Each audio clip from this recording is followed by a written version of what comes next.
DanganRonpa.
DanganRonpa.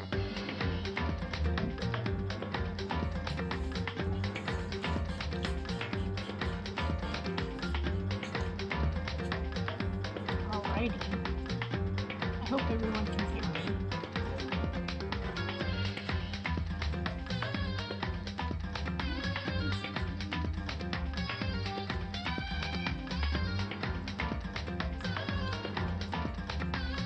Who does V-Bucks?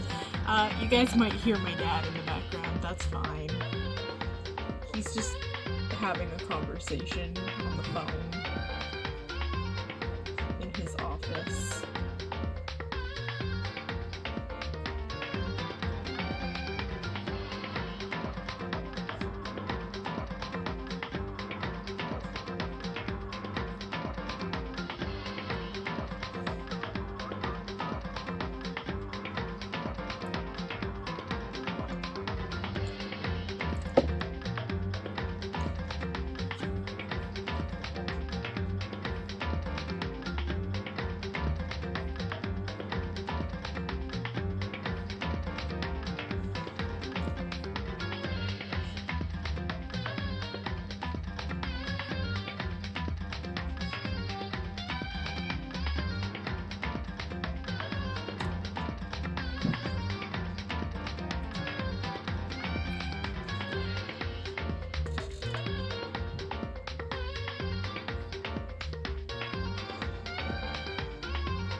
We got a couple of people. I'm going to show you that I have long gummy today. It's 50 centimeters and I've never had one of these before, so I'm going to give it a try. Anime Murder, She Wrote. Immortal redneck. This thing is weird. And it's not... Oh god. It's hard to open. And it smells like grape soda.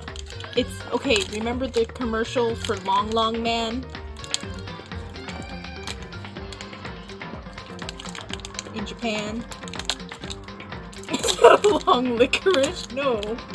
It's like, it's supposed to be a gummy candy. I don't fucking know. Here, I'm gonna peel it out of this thing. Put that over there. Like, it's very long, and you're supposed to, like, peel it like that, and then eat it. But it's very long and sticky. It's very sticky.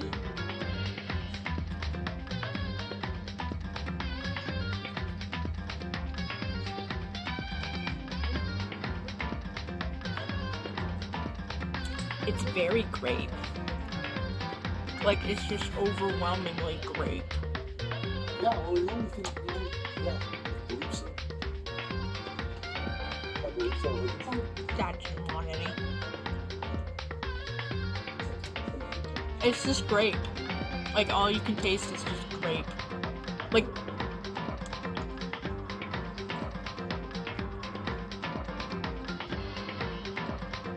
but it's like, it looks like bubble gum.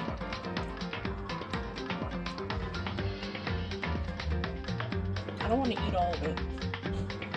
Fuck. It's just very, it's a very interesting thing. I thought I would share that with you guys. Would I eat more of it? Maybe later. But I think I'm just gonna save that for later. That's enough of that. I'm gonna go turn off the light so that you guys aren't blinded. And then I'll be back and we can start the show.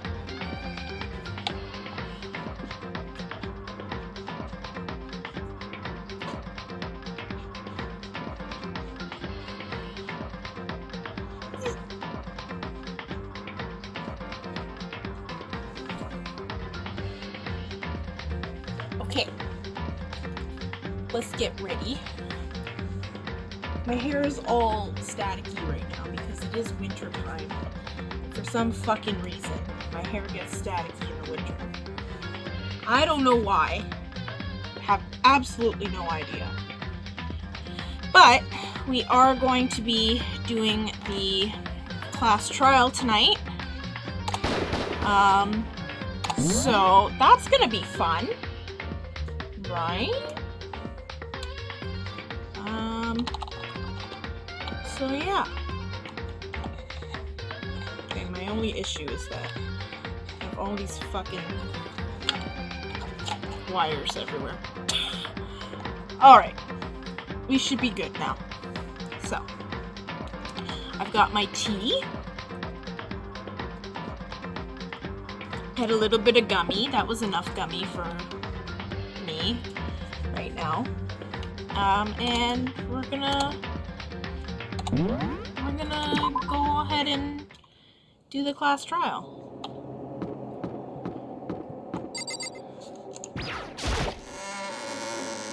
It's gonna be fun. I promise. Ahem. So is everybody ready to... What? Am I blind or are we missing someone? Yo. Yeah, Toko's not here. And Toko is... Forgot. You really don't remember? No. Come on! Kidding, I'm just kidding. How could I forget that little nut job? She's a crucial part of this class trial this time. What are you gonna do? Okie dokie, I'll go ahead and drag her out here, kicking and screaming. Just one moment, please. And just like he said, a few minutes later, he reappeared, dragging Toko behind him. I told him I didn't want to, but he forced me. I can't believe you would drag a girl around. Terrible, you're terrible. Here. Oh boy. It was the bear. No, it can't be the bear. The bear is the headmaster. He doesn't kill anybody. Unless they attack him. Like he did with Junko. So now everyone's here, right? Okay then, hustle onto the elevator and let's get this show on the road. I'll see you guys down there. Oh boy. Let's go. Oh boy. I don't remember how to do the trial. It's been a very long time. This game definitely goes through trials way, slower, because technically they're the boss battle. These games. Alright, Chihiro Fujisaki. She was so gentle, so calm and meek. Nobody had problems with her. Somebody had a problem with her, because they killed her. So... Alright, here we go. And that murderer is one of us. Alright, let's do a bet. Let's do a bet. Who do you think killed Chihiro?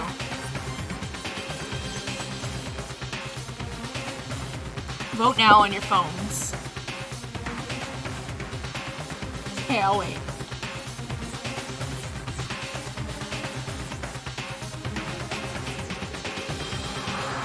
I don't know if Kin's here. I don't think Kin's here. I think she's busy with her girlfriend. Or working. I don't know. But she can always watch the archive. I have them up on my YouTube channel.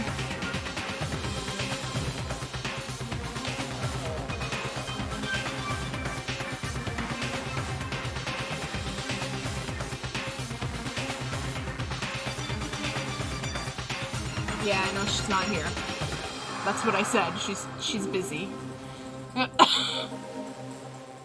Anyways, who do you guys think won? Or not won, but killed? Someone's standing right here. It's gotta be one of them.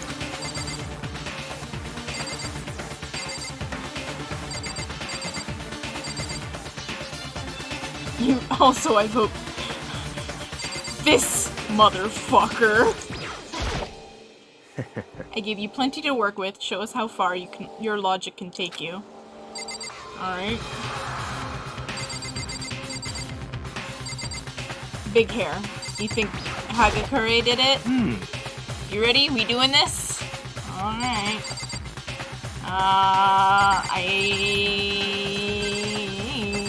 I already know who did it. Because I've played this game before. Let's just talk to everyone, I guess. I don't know why the killer did what they did, but I'm sure it'll work itself out. Justice always prevails, right, bro?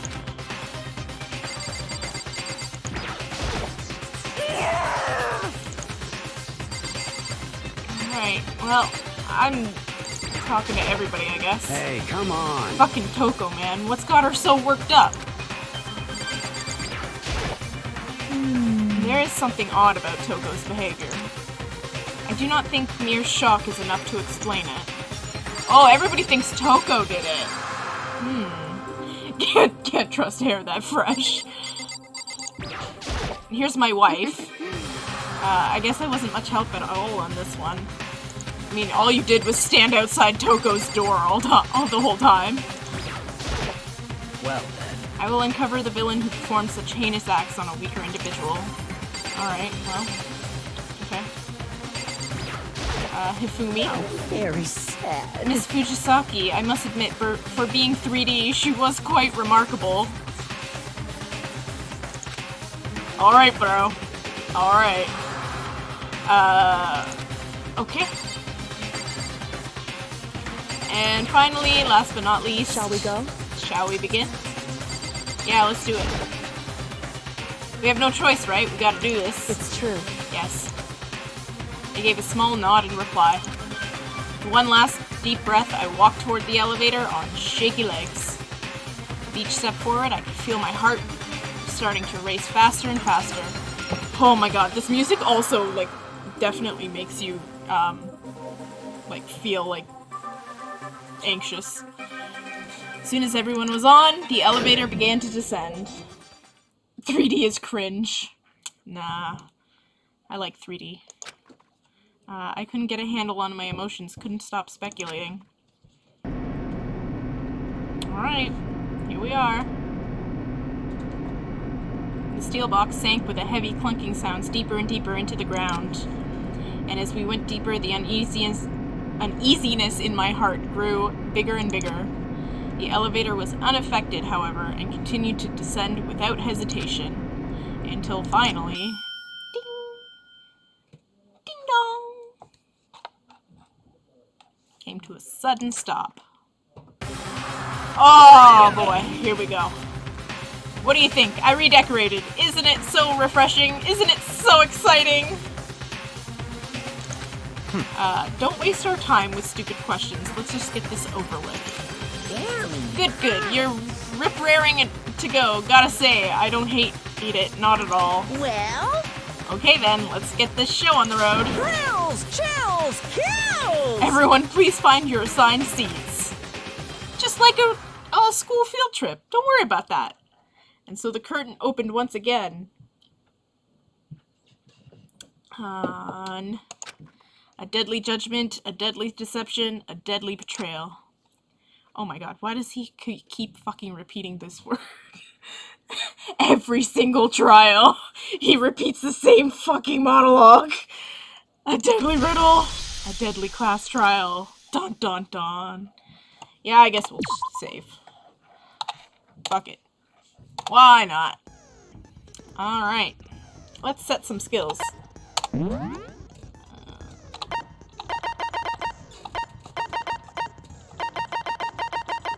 I have that one, I think.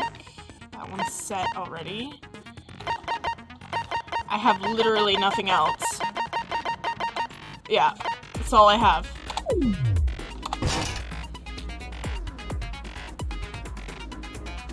Alright. How do we go back? Escape. Alright, let's go over our truth bullets. It was video games that killed that poor girl. Not really, but we'll see. Let's see what our truth bullets are. We've got the Monokuma file number 2. So, victim was Chihiro Fujisaki. Time of death was 2 a.m. Body was discovered in the girls' locker room on the 2nd floor of the school. The cause of death was a blow to the head with a blunt object, and she was killed instantly. Just how I want. Makoto confirmed no skills. Only 1. Alright. Alright. Sakura's account, locker room dumbbell. There's 16 truth bullets we got. So I think we're good.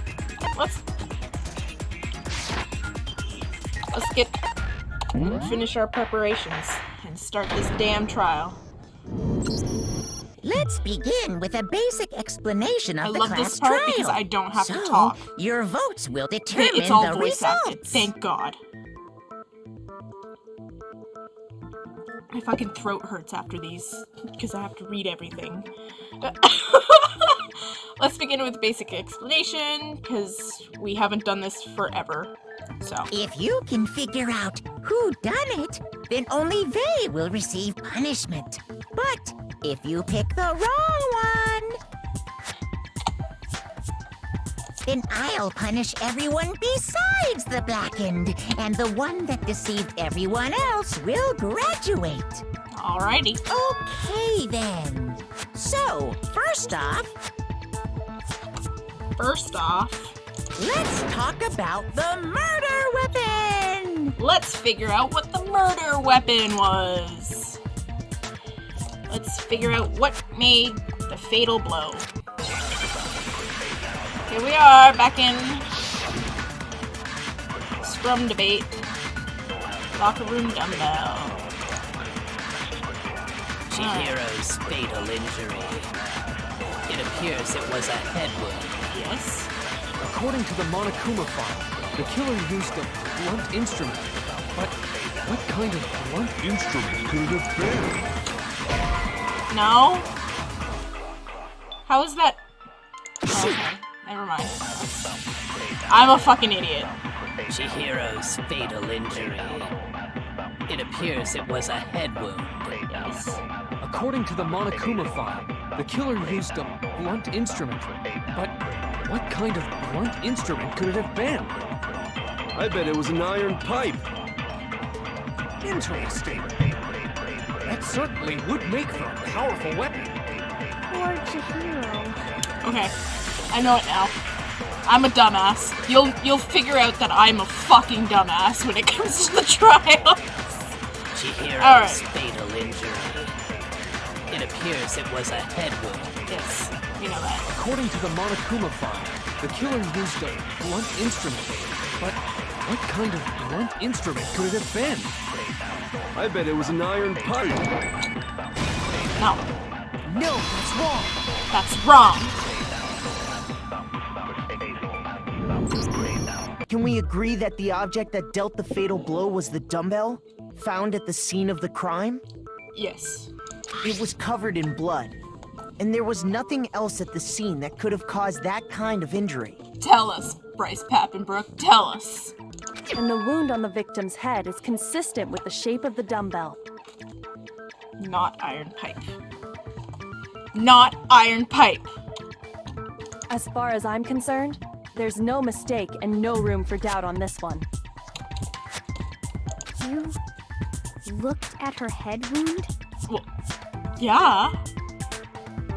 How the fuck else were you supposed... She's a bimbo, and I love her, but Jesus fucking Christ, Hina.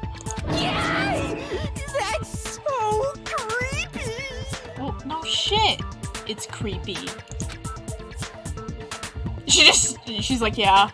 Yeah, I don't disagree with that. If you don't mind, I will proceed from here. Let's move on to discussion of the culprit.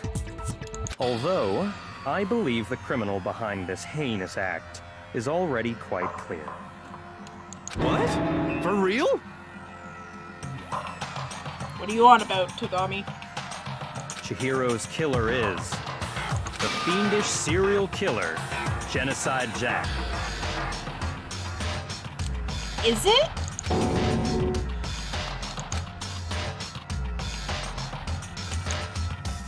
A new element has added to non-stop... Oh, fuck. Yeah, of course! For this debate, lines of white noise will appear to... Oh, fuck me. Patricide Steve. It's Patricide Steve. Fuck. I hate that guy. Alright, white noise. If they hit these lines, so think of them as obstacles in your debate. There's no way... There's a way to keep this white noise from getting in your way. Press the right mouse button to attach the silencer, which you can use to shoot down the white noise. However, if you shoot down an actual remark instead of the white noise, the time limit will decrease, so take careful aim. Oh, fuck. Oh, but if your action... Oh, that's me. Oh! I don't even have to worry about it. I sent it to gentle because I'm a bitch. Alright. Okay. We don't even have to fucking worry about that, because I'm a fucking shit at video games. I'm shit at video games. Alrighty, here we go. The culprit is Genocide Jack. Yes. I'm sure. Case closed, as far as I'm concerned. But that's impossible! How is it impossible, Why? Nina? What makes it impossible? Well, I mean, come on! There's just no proof for it. I got that one right.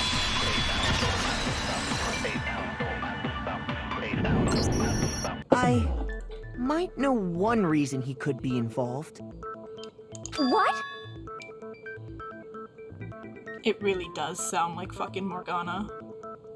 I'm so glad they changed her voice actor in the fucking anime. I found this file while I was looking around the archive in the library. Because it's literally just Morgana.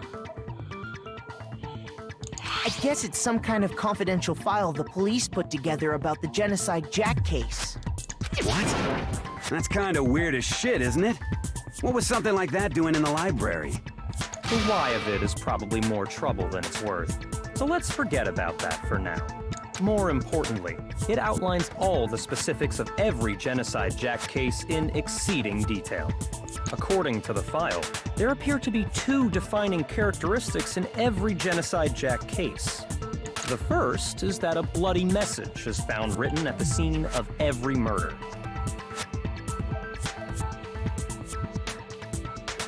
That's true. Oh, that's right. Boob lust. Boob lust? Boob lust? No. It's actually bloodlust. Well, yeah. She sleeps on your But chest. more important is the other characteristic, And it's something that has never been made public. Never made public? What the hell is it? Why don't you tell them, Makoto? Tell him, Makoto. Tell him, Naegi.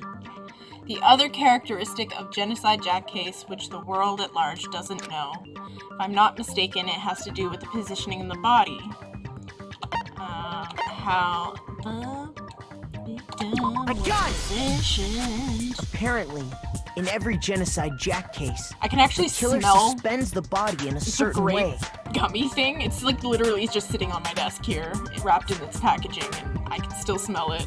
Like, it smells, like, intensely like grape soda. It's weird. It's very weird.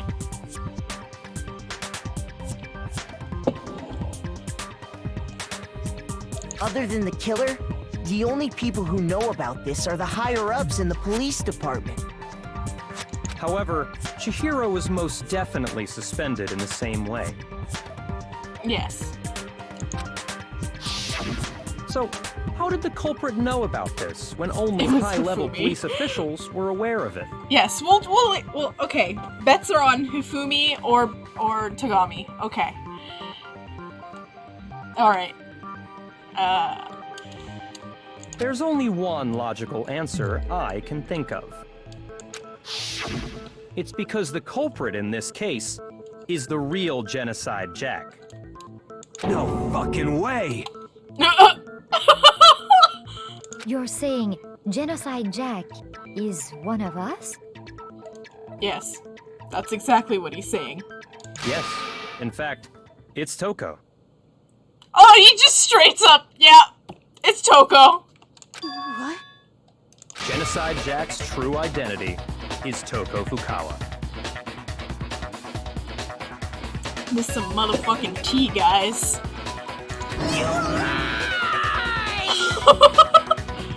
Oh, boy. What? Hey, okay, wait, hold on a sec. Toko has like bloodophobia or whatever. Bloodophobia! What kind of serial killer is afraid of blood? Is Toko Genocide Jack? The answer is yes and no. Yes, and no. Another riddle? Man, why is this gotta be so complicated? It's a riddle for sure, but I feel like I understand it. What it means for Genocide Jack to be Toko, but also not be Toko. The answer is that she's not just one person, but multiple people, right? Oh. Oh, we're doing... Oh. Just excuse me for a second, class trial. I'm doing a entire fucking... what the fuck? Oh, yes. Okay, well, I don't... She's a schizo, which is not the right thing to do. You don't call them schizos. Is it because Thanks. Genocide Jack has a split personality? Yes, she has a split personality, but that doesn't mean she has schizophrenia, you dumbass. It means she has dissociative identity disorder. DID. Huh? They're two different things! They're two different things! I think I read that somewhere in the file, too. They thought that the suspect might have, what did they call it? Dissociative identity disorder. Oh, okay. But still, to go and say that about Miss Fukawa is... I like how they all just accepted that. They're like, yeah, that makes sense. Okay. Perfectly acceptable. Toko's strange behavior after seeing the body is proof enough that she has a split personality. Okay. The one thing that shows Toko could have a split personality has to do with her... Oh, well that's easy. Her behavior changed.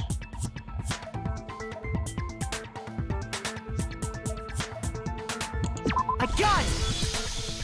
You're talking about how she started acting totally different than usual, right? That's right. Think back. She fainted when she saw Chihiro's corpse, and then, when she woke up... I'm fine, I'm fine. Yeah. I can't be a voice actress, as you can tell. Whoa, is that a dead body? Hey, are you dead? She must have hit her head real hard when she fainted. The world has a front and a back, a top inning and a bottom, a sea of truth and a web of lies. This is quite concerning. I mean, she sounds completely different. She was acting funny, that's for sure. That melancholy tone of hers completely disappeared. Alright. Don't go assigning adjectives to my tone without permission. Yeah, fuck you. Not to mention, once she regained consciousness and saw Chihiro's body again, she was utterly calm. In other words, within her is one personality that can't handle blood, and one that obviously can. She woke up with that. No! I'm not saying that. So when Toko trapped herself in her room, it's because she was scared of Genocide Jack? No, it wasn't that she was scared of her. It's the fact that she was scared that she would become Genocide Jack again.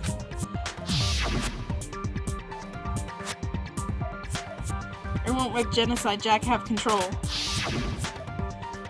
I'll drive out the killer, drive out the murderous fiend. The reason she locked herself in her room wasn't to keep other people from getting in. It was to keep her other personality from getting out. There you go. What? What? Toko was afraid. Afraid of the murderous fiend inside of her. Of killing even more people. How? Yeah. How can you know all this? Yeah. I do believe you misunderstood her. What she's trying to say isn't, how can you know all this? What is she trying to say then? No. What she wants to know is, how could you tell them? Huh? Last night, just before Monokuma gave his motive speech, Toko and I had a strange conversation. She told me a most interesting story. She said a murderous fiend lived within her, and she was afraid it could appear and attack at any time. And that trepidation is what's caused her to have such a bleak attitude. Isn't that right, Toko? Well, shit. This is all a lie. Right, Toko? Hina's over here like, Tell please. anyone. Hina's like, please don't be a murderer. I want you to be my friend. What? You promised. I can't believe you lied. You have only yourself to blame. You came to me with your tragic little story. I didn't ask you to. This is the real world, not some romantic fantasy fairy tale. Yo. Togami, you're a bitch. Besides, you broke your promise first. You said that as long as you were here, no matter what, you wouldn't let Genocide Jack kill anyone. It's true. But in spite of that promise... Oh my god. I'm sorry I couldn't keep our promise. But don't worry, never again. I won't let Genocide Jack have control ever again. You said if I kept my promise, you would go out with me. Bruh! What the fuck? That's the only reason I promised. How many times do I have to tell you? I never said that. But you weren't able to do it. You just couldn't resist that rush you got from killing.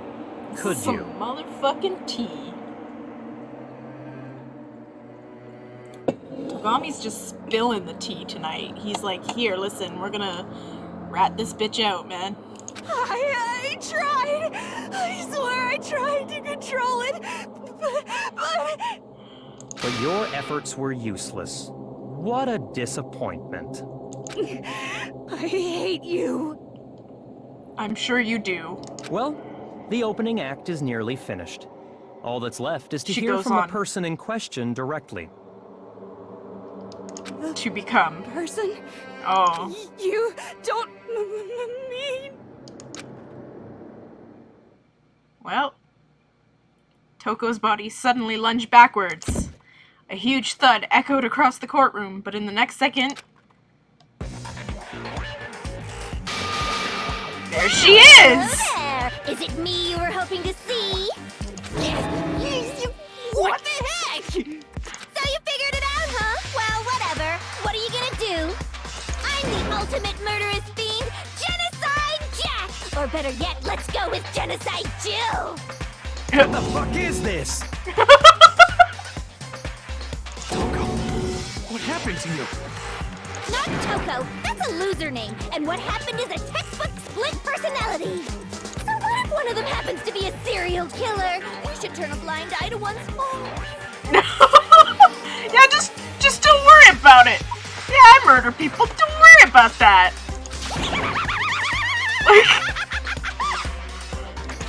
So intense. Like they say, sound in murderous mind, sound in murderous body. Oh, hi, Chie's voice. Yeah, I think it... I don't know who Chie is voiced by, but she also voices Junko. And obviously Toko and / Genocide Jill.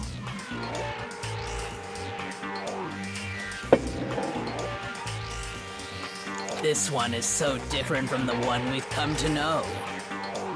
Yes, well, the world is composed of a front and a back, you know. Aaron Fitzgerald, that's it. Just like how every inning has a top and a bottom, or how in the depths of every truth lives a little lie. Behind every dark and gloomy soul lives another that shines as bright as the sun! This is the murderous fiend, Genocide Jack? This is her? This is beyond insane, man. Miss Jack, Jill, can I ask you a question? What's up? Hey, what's up? Some of us think you might be the mastermind behind our entire situation. What are your thoughts on that? Well, I'll tell you, I am the mastermind of all masterminds! Just kidding! Then it's not true? Of course it's not true.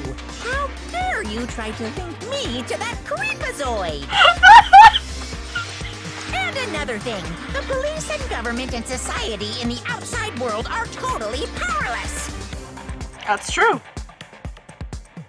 I mean, That's not they just let spoilers. This idiotic, bloodthirsty maniac go buck wild all over town. He literally mentioned that at the beginning of the game. He's like, yeah, the police aren't coming. Sure, I'm a bloodthirsty maniac, but life is pain, right? To live is to hurt other people.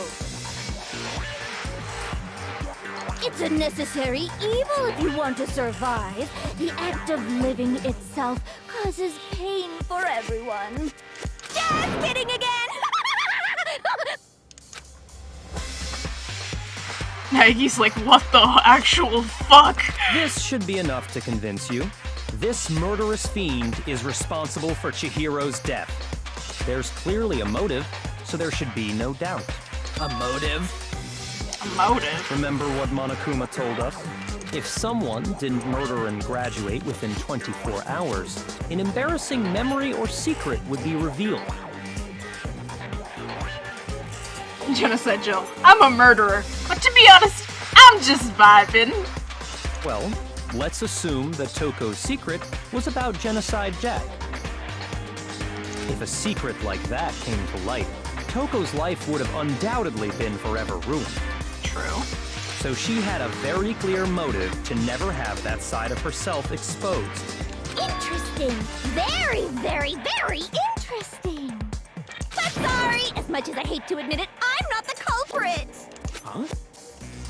But I cannot imagine anyone other than you could murder someone in such a bizarre fashion.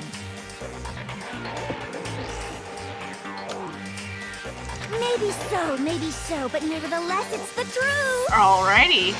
Do you really expect any of us to believe you? Yeah. I could never believe a word you say, you monster. A minute ago, you were just like, hey, I don't want you to be a murderer. You're my friend. Now you're like, fuck you. Maybe she's totally right about that, but something's still bothering me. Like she said, I need to get some more details about all this. Alright, going back to non-stop debate. Status of the dead body. That's the one we're looking for. Sorry, but I didn't kill anyone. You say that, but do you really expect any of us to believe it? Perhaps if you had an alibi, that would change things. Oh, an alibi, huh? Now we're talking. When you compare your past murders to this incident, the modus operandi matches completely. What more proof do we need? Give it up. You killed her. Okay. I just have to focus on remembering Chihiro's body. That must have the answer. Alright. Sorry, but I didn't kill anyone. You say that, but do you really expect any of us to believe it? Perhaps if you had an alibi, that would change things. Oh, an alibi, huh? Now we're talking. When you compare your past murders to this incident, the modus operandi matches completely. No, that's wrong. Oh, I got that one right. Woo! Are the methods of murder really exactly the same? I'm not so sure about that. My shirt's like bothering me. I think there's a slight difference between the Genocide Jack cases and this one. There certainly is. Huh? How's it any different? Uh-oh, you don't know? Well then, human garbage, let me tell you! She just straight up called him. She's like, you smell like garbage, so I'm calling you human garbage. I murder with passion and conviction. I consider myself a professional, and I have a very particular way of doing things. She certainly does. You see these? You see these little scissors here? Imagine you go to a fancy Italian restaurant. They're very picky about the noodles, the sauce, everything. But what happened to Chihiro? It'd be like if that same Italian restaurant started using ragu or Chef Boyardee. Accurate. This is no creation of mine. Let me rephrase that in a way that maybe makes more sense. There are two clear differences between the Genocide Jack cases and this one.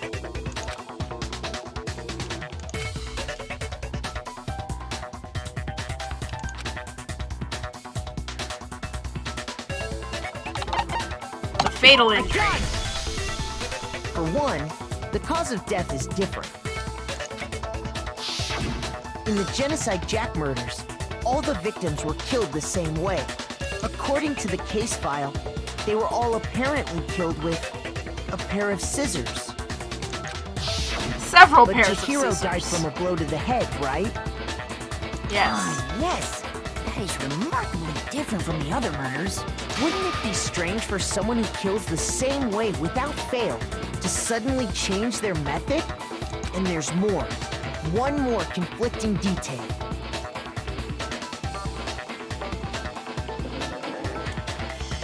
That's right. In my recipe of murder, if the bloody message is the tortellini, then the arrangement of the body would be the pesto sauce. I don't like how she's phrasing this. Could you please stop comparing killing people to cooking? I had pasta for dinner.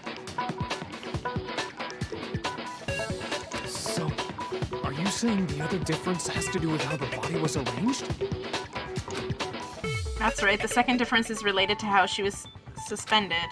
In the photos of the other Genocide Jack cases, all the other victims were stabbed through their hands. Here you'll see the... oh. What was you? lost. I got it! Do you remember what the killer used to suspend her? They used some kind of rope to hang her up by her wrists. What is your point? Well, in all the previous Genocide Jack cases, something else was used to suspend them. Classicos. You guys are having a fight about whether Ragu or Classico is better in the comments. Oh my god. Specifically, pairs of razor-sharp scissors. And guess what? I used my own specially designed scissors for the murders and the arrangement. Oh, so she makes her own scissors. She's like, fuck it. I'm not even gonna go buy them. I'm just gonna fucking make my own.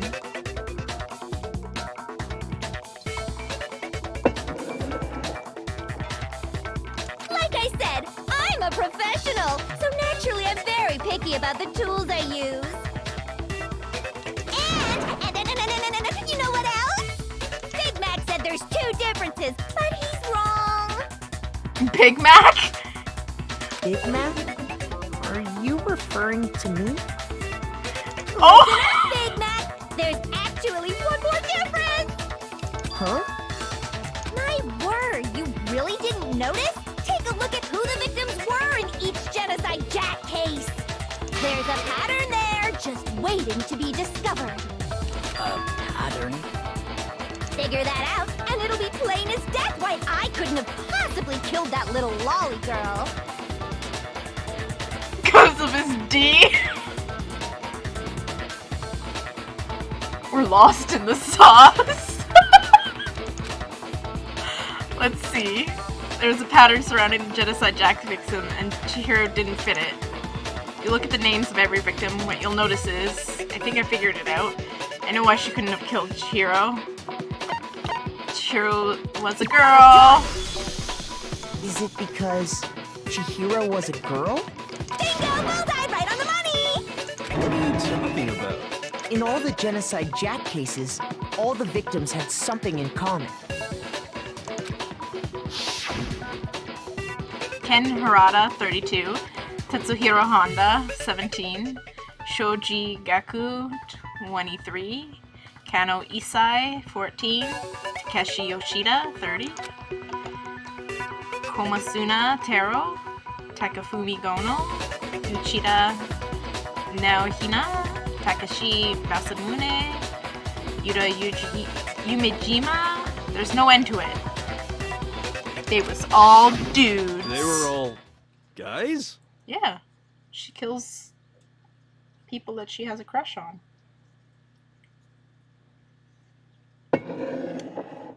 Which, yeah, makes sense. Me too. That's right! I'm joking! That's a joke! Passion and conviction are all adorable little men!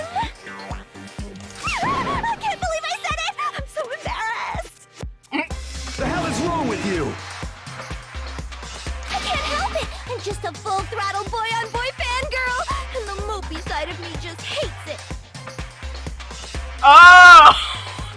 She's a Fujoshi!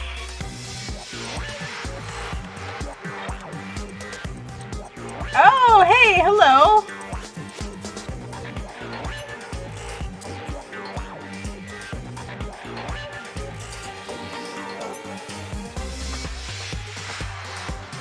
Okay. Oh, is that a bot? Oh, fuck. Okay, well, let's ban him. How do I do that?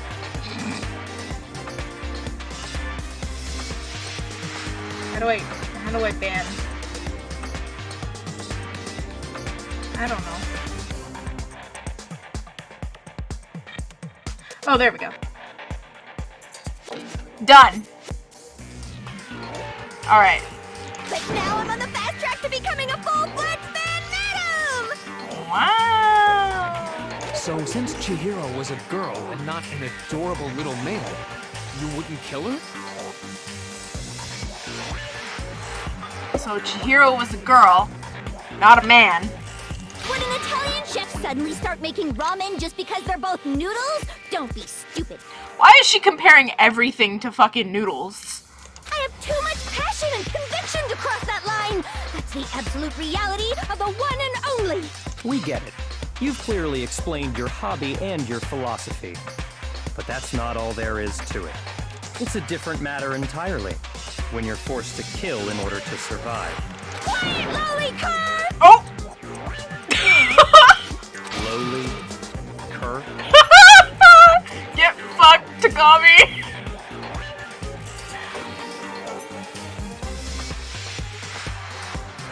Yeah, we also got murder Fujoshi. It's murder Kate. Yeah, I know, but why is she comparing it to Noodles? I don't like that. I would never kill for a reason as petty as mere survival. She's like, yeah, I don't give a shit if my secret's put out there. And if by some fluke I did kill to survive, why would I bother with the message and arrangement? It'd make me the obvious suspect. She's got a point there. I mean... That does make some amount of sense. See? Plus, whatever reason I have, like if I was a murderer, I'm not a murderer.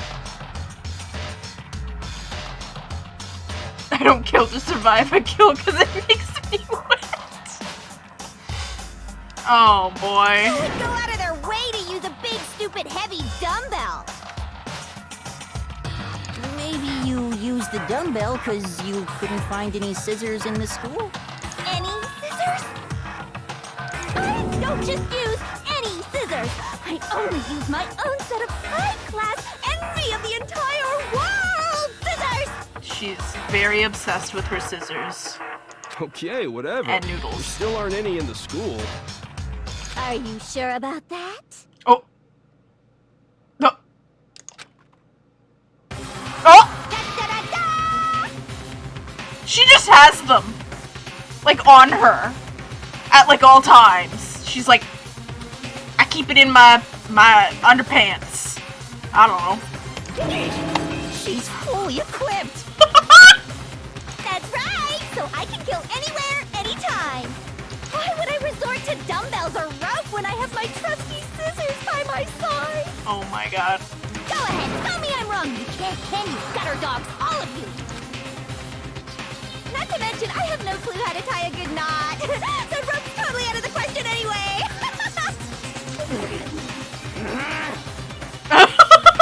I have no idea what's going on anymore! Could such a heinous villain really be innocent? But the body really was suspended, right? And nobody but the police knew about that. Alrighty. Yeah. That's why we figured it had to be the real deal and not some copycat killer or whatever. You mean to think it's Tagami then, right? You think it's Tagami that killed her? Okay. Okay. I mean, I know who the culprit is, and I'm not gonna say anything because I don't want you guys to be spoiled. Because yeah, one person who could have copied the Genocide Jack cases. Alright, let's select. I think we know that it's Tagami. Here's my answer. Byakuya, it's possible you could have That's found some out, JoJo shit. isn't it? Yeah. This you'll find there's a lot of JoJo references in DanganRonpa. A lot. Like absolutely a lot. Like Mondo, the guy with the corn hair, he's from a gang called the Crazy Diamonds, which is a JoJo reference. You'd have no problem gaining access to classified government documents or internal police records. And like several of the Mastermind sprite positions like that they do are literally references to Dio and other JoJo characters. I'm not joking. Like when we get to the final trial, like you'll see. Plus, you've already looked through the Genocide Jack file before this all happened, hadn't you? Yeah. So it's definitely Tagami.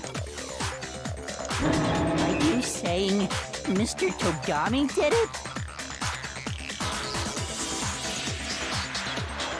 Real fucking quiet now, aren't you? There, bitch boy! Then the reason he pushed the I loved theory him of so much. Genocide Jack being He's the literally killer my so favorite hard character. was Togami. Like, I love Togami so much. because he wanted to pin the crime on her. So, he rearranged the scene to disguise it and make it look like I put my stamp on it. The adorable glasses man was behind it all. Oh, I'm on fire! Well, Byakuya, what's your response? I see. So now the suspicion falls on me. Then I must ask, when would you say I began acting suspicious? Surely you must have an answer. Looking back and thinking about it now,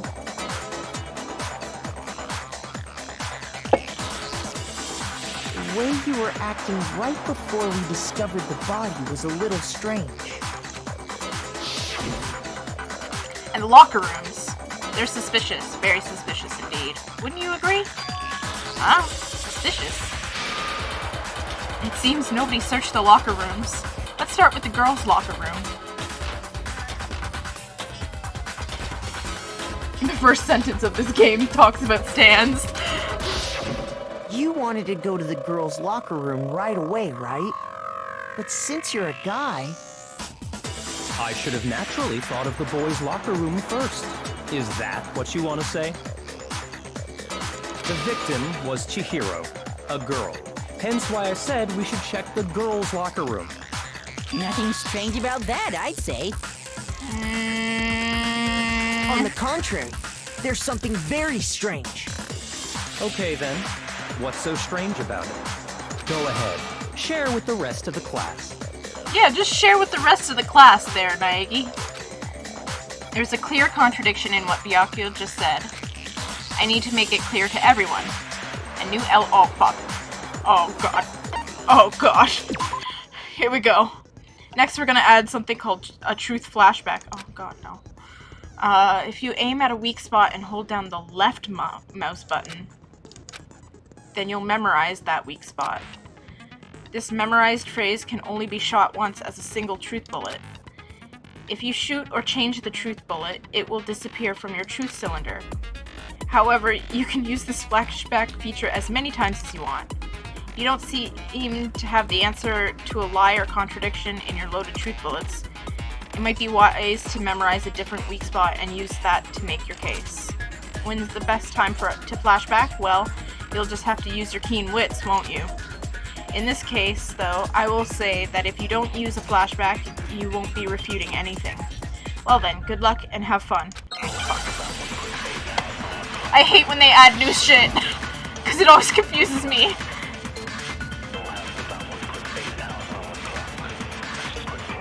Alright. So, you said Byakuya was acting kind of weird before we found the body. But he was acting weird... how? If you're presented with the opportunity to check out the girls' locker room, You absolutely take it! That's a natural reaction for any guy! The victim was Chihiro, who was a girl. So of course I would suggest we check the girls' locker room first. There was no time for pointless distractions. What's so strange about that? I wish you'd taken me with you. You know what?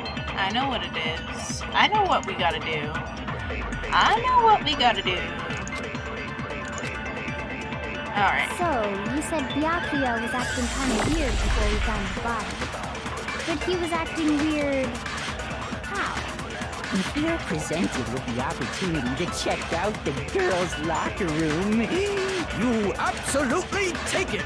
That's a natural reaction for any guy! The victim was Chihiro, who was a girl. No, it's wrong. Nailed it! I'll tell you what's so strange about that, because up until we actually discovered the body, we couldn't have known who the victim was. So your claim that you went to the girls' locker room first because Chihiro was the victim doesn't hold up. Got him! I see. That's a good answer, I must admit. Interesting. Very interesting indeed. But your reasoning is still too weak. What's wrong? Is that it? Surely you've got more than that. Go ahead. Show us. I do.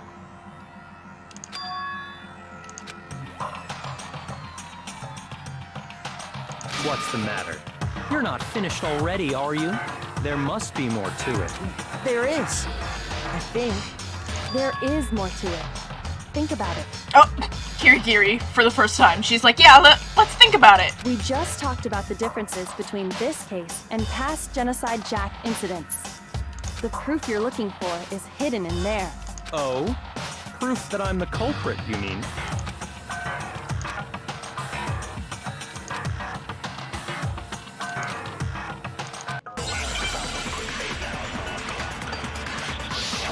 Alright, here we go. I like just putting everything on easy mode because it makes these things so much easier. Between the cases? You want me to explain it again? When I want to kill, I use my very own special scissors. And I use those same scissors to arrange the body. But Chihiro was suspended with... It was some kind of rope. Was it not? That's right! It absolutely was! Then there must be something very fishy indeed about that rope. Hey, Byakuya, where'd you get it from, huh? I'd never seen that rope before in my life. That's No, bullshit. it's wrong.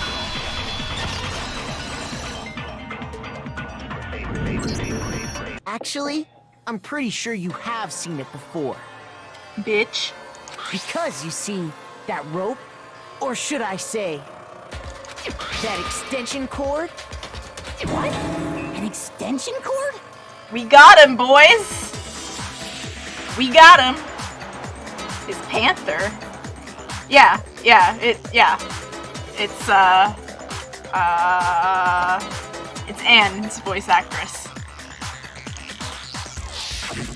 Byakuya, you've used the extension cord in the library more than once, haven't you? And the same extension cord that was in the library all this time went missing after the murder. Dun dun dun! And there's no way someone who uses that extension cord as much as you do wouldn't discover that fact. Exactly. And Byakuya must be the one who took the extension cord. I can't imagine any other possibility. That's really what you think? Then your conclusion is something like this? I killed Chihiro in the girls' locker room, then hung her up and wrote that bloody message. I intentionally made it look like Genocide Jack was behind it. Is that about right? He's doing it again. He's totally calm, totally unconcerned. I mean, does that face really look like uncertainty? I don't know. Wait, not even involved. What's wrong? I asked you if you think that's what happened. Hell yes, that's what happened. So that's it, right? Byakuya's the killer. I don't disagree with not disagreeing. He kept calling this a game, right? So he'd be totally willing to do something like this to win.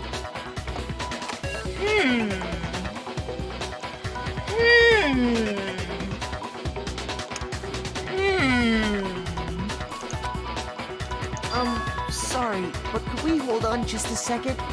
I think we need to talk about this a little more. Do we really need to? We've already decided who did it. Alright, vote now on your phones. Do you guys think Togami did it? I know, but still, there's something that's still bothering me. Is that right? And what, pray tell, is still bothering you? He's so angry. Like, why are you angry? I killed her in the girls' locker room, then disguised my crime. Specifically, I dressed it up to make it look like it was the work of a homicidal psychopath. What about all that bothers you? A lot. Wait. What was that just now? Something's not right. It was definitely found in the girls' locker room, but does that mean... Can I really just accept what Byakuya said? I can't say his fucking name. The real killer was the friends we made along the way. No, I don't think so. There's definitely... Oh, The scene of the crime is... There's something off about the scene of the crime. You say you killed Chihiro in the girls' locker room, right?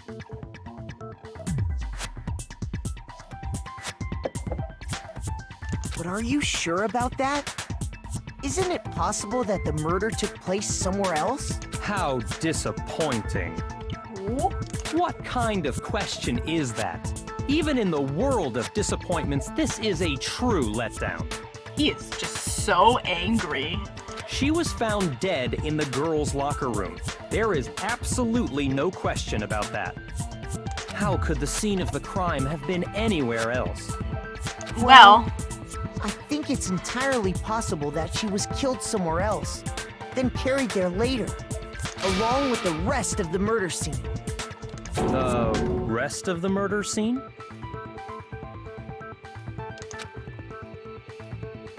What do y'all think? That was awfully specific. Please tell me you have a reason for saying all of that. I believe I do. Did I just take you off guard? He's pissed. He's like, fuck.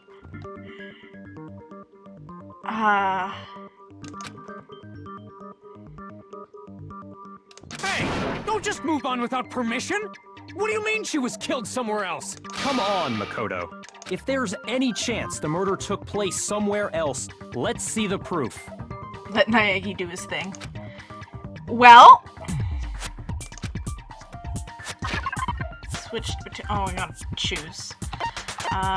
No. No. No. No. No. The two posters! The two posters! I got it! The proof Was that she correct? was killed somewhere else is... Your proof is some posters? Yes. The poster in the girls' locker room was a picture of a big-boobed supermodel. But don't you think that's kind of strange? A big-boobed supermodel in the girls' locker room. Why would the girls' locker room have a poster like that? I bet those massive jugs of hers were totally fake! I mean, yes. Meanwhile, the boys' locker room had a poster of the super popular boy band Tornado. Again, that doesn't really seem to belong in a boys' locker room. He's got a point here. So you're saying that maybe the posters were switched? And there's one other thing I noticed about the locker rooms. You know what I'm talking about, right, Sakura? You're referring to my protein coffee, aren't you? Yes. Protein coffee? Yes. While I was in the girls' locker room earlier, I spilled some protein coffee on the carpet. Yes. But I noticed that after the murder, the stain had been totally scrubbed away. I love Sakura. Very much. No, it's not that the stain was scrubbed away. It was moved. Boop, boop, boop, boop, boop, boop, boop, boop, boop. I got it! The stain on the girls' locker room carpet wasn't scrubbed away. In fact, I found it on the boys' locker room carpet. Why is there a carpet in the locker room? That's my question. Like, that would get really dirty and sweaty and gross. That's definitely the stain from my protein coffee. Then, does that mean that the carpets were switched too? But why would anyone do that? To move the murder scene from one locker room to the other. It's certainly plausible, don't you think? But why would they do that? And if Chihiro was a girl, then why would she be killed in the boys' locker room? In other words, in order to completely swap the scene of the crime, the blood-stained poster and carpet were moved along with the dead body. By doing this, the killer was able to change the entire room where the murder took place. I can certainly follow your reasoning, but why would the culprit bother doing that? Huh? Huh? Why would they go through all that trouble of switching the scene of the crime? Actually, an even bigger question. If the murder did take place in the boys' locker room, Then how did Chihiro get in the boys' locker room in the first place? To get into the locker rooms, you have to swipe your e-handbook across the card reader device. Oh! Yeah, you got it. She was actually a he. But Chihiro's handbook should have only allowed her access to the girls' locker room. Except she wasn't a girl. She had no way to get into the boys' locker room to begin with. No, she did have a way, and I can tell you what it was. I highly doubt that. Shut up! I'm telling you, I know how she could have done it.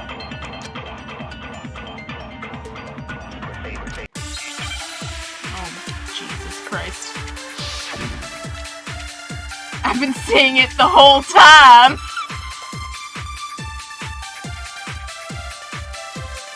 Is it really possible? Could Chihiro really have gotten into the boys' locker room somehow? Ah! I got it! She must have hacked her e-handbook! I think that's the wrong one. Yeah, no, that was wrong.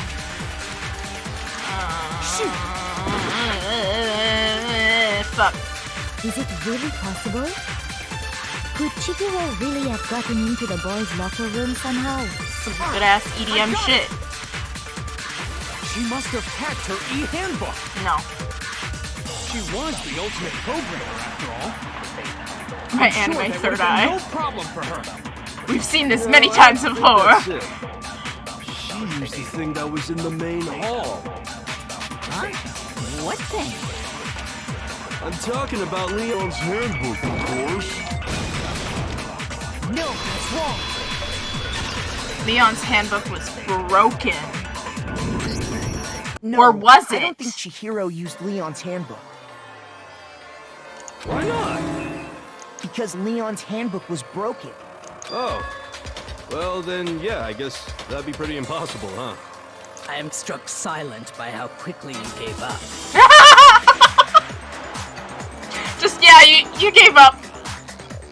That was pretty quick. Plus, isn't there a regulation against using someone else's handbook? Actually, the rule states that loaning your handbook is prohibited.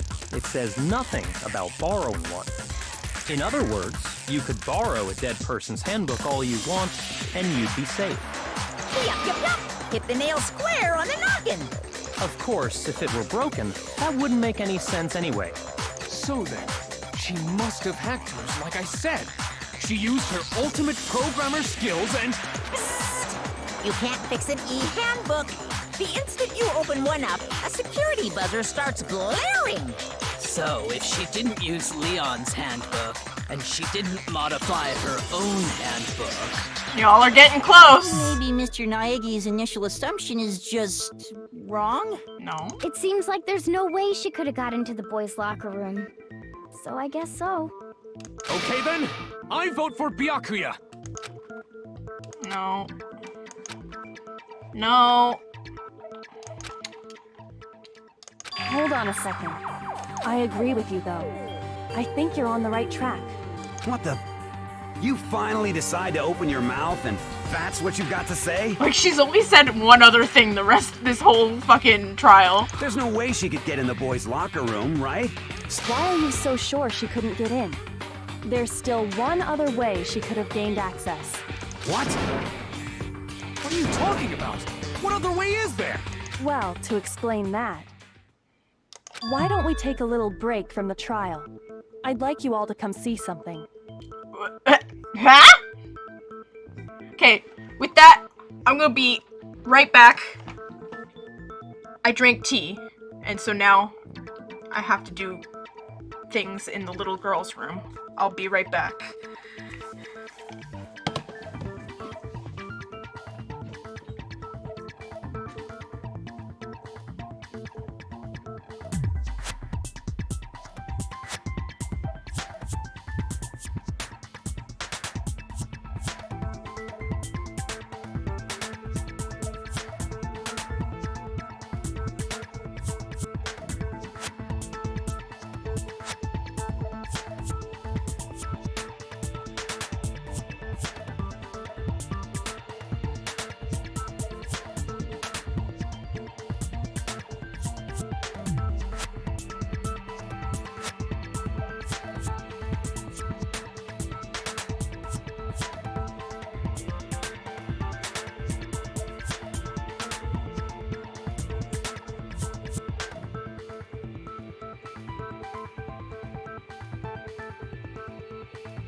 I am back. Oh! My microphone. Why? Oh god. Okay. First off, stop being like that. Anyways, we're taking a break from the trial, which means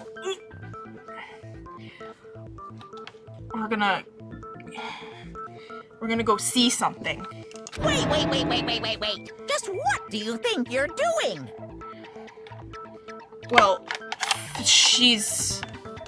we're taking a break from the trial. God, I hope you understand that. Don't worry. This'll make the whole trial more exciting. I'm sure that thought must please you. I mean, it's Monokuma. Of course it pleases him. Huh? It'll make things more exciting? Well, all right then. I declare an official class trial recess. For real? For real? Now then, what is it you want to show us? It better not be boring or I'll be very unhappy. Oh, I have no doubt it'll meet your lofty expectations. So, shall we go? Yes. So before I even knew what was happening, the class trial had been put on hold. We headed off with Kyoko in the lead. And where she took us was the literal scene of the crime. The girls' locker room? We've already searched this place top to bottom! What are you trying to pull, Missy? Yep. I'd like you to examine the victim's body one more time. You want us to check it again? Be sure to examine the entire body very carefully. Take your time. Are we about to see some anime junk? Like using our hands? No way! It's probably best if I don't run my hands all over a girl's dead body. What a fucking weird request. Here, just rub your hands all over this dead body. Just do it. It's not that I'm creeped out or anything, it's just based on religious grounds, you know? Very well. I'll do it. Sakura's like, fuck it, I'll do it. But you're a girl. You shouldn't have to touch a dead body. Just let one of the boys do it. No. No, it's okay. I think Chihiro would rather have a girl examine her. So just leave this to me. It's a trap. Sakura. What is this? Some kind of secret girl-on-girl action? Is that what you two are about? Yes! Yes, they are! That's not it at all. Stop screwing around. Okay, here I go. Alright, I'm here sorry, we go. Chihiro. Please excuse the intrusion. Putting her hands together in a brief prayer, Sakura then began to quietly examine her body. Be sure to check her entire body, and I believe we will solve this particular mystery. Her entire body? I know you say that, but... What? This is... What is this...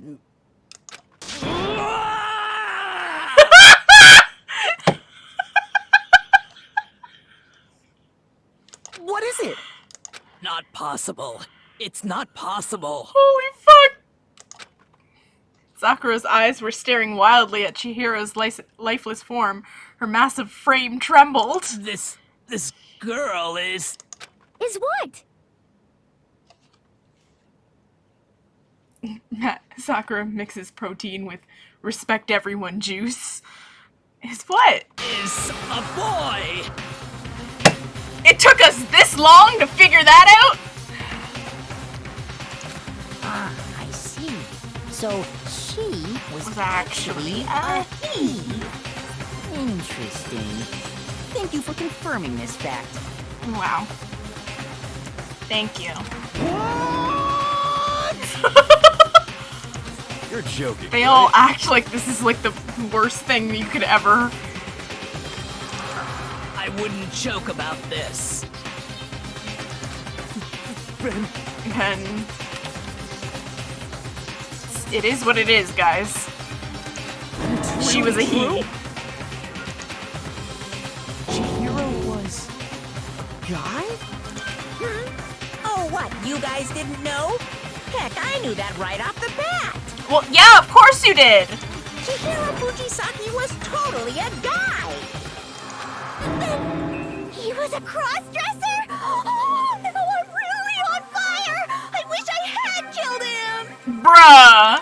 So that's what Kyoko wanted to show everyone, huh?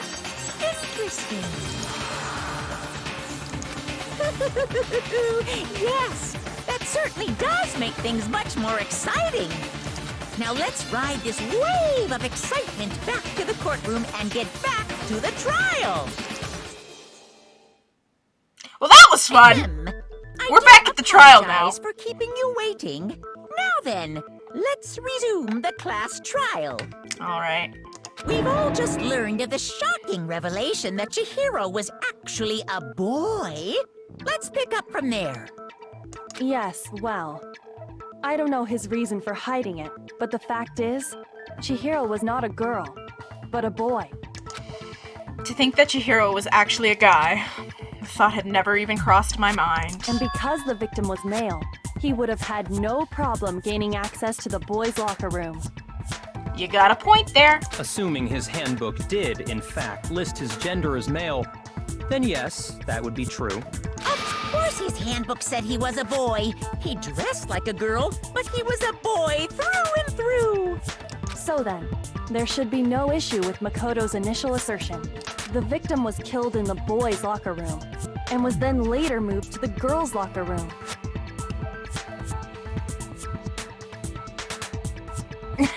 That line only confirms. Oh boy. And the killer could have easily used Sayaka or Junko's handbook to get into the girls' locker room. That's accurate. So Chihiro really was killed in the boys' locker room? I still don't understand the motive for moving the body, but yes, that does seem plausible. Well, I must admit, I did find it rather odd. I knew he felt a little off. There was a certain incongruity to his female body. What, because he was flat? Some girls have no titties, okay? Shut the fuck up. This is the most titillating situation! Oh my god, she's just getting real high off of this. So now everything has been connected. All the mysteries have finally become clear. Okay, well, connected or clear or whatever. We still think you're the killer, remember? Very interesting. This has become very interesting indeed. Bro, flat don't mean shit. Ah, he's off in his own little world. What about you, Makoto? After everything we've learned, do you still think Byakuya's the killer? Well, without a doubt, Byakuya is the one that made Chihiro's death look like Genocide Jack did it. Yes. But we can agree with that. I think he might not actually be the killer after all. What? But aren't you the one who accused him in the first place? He just seems to be too easygoing about all this. Like he's enjoying us solving the mystery. The way he's acting, it makes it seem like it doesn't have anything to do with him. And you think that might be because it doesn't have anything to do with him? Plus, the evidence he left behind was a little too... how can I put it? Overt. He was like, look, it was me. He consciously chose to use the extension cord, knowing it could connect him to the murder. At least, that's how I see it. And Byakuya, when you found out the murder took place in the boys' locker room, it seemed to rattle you.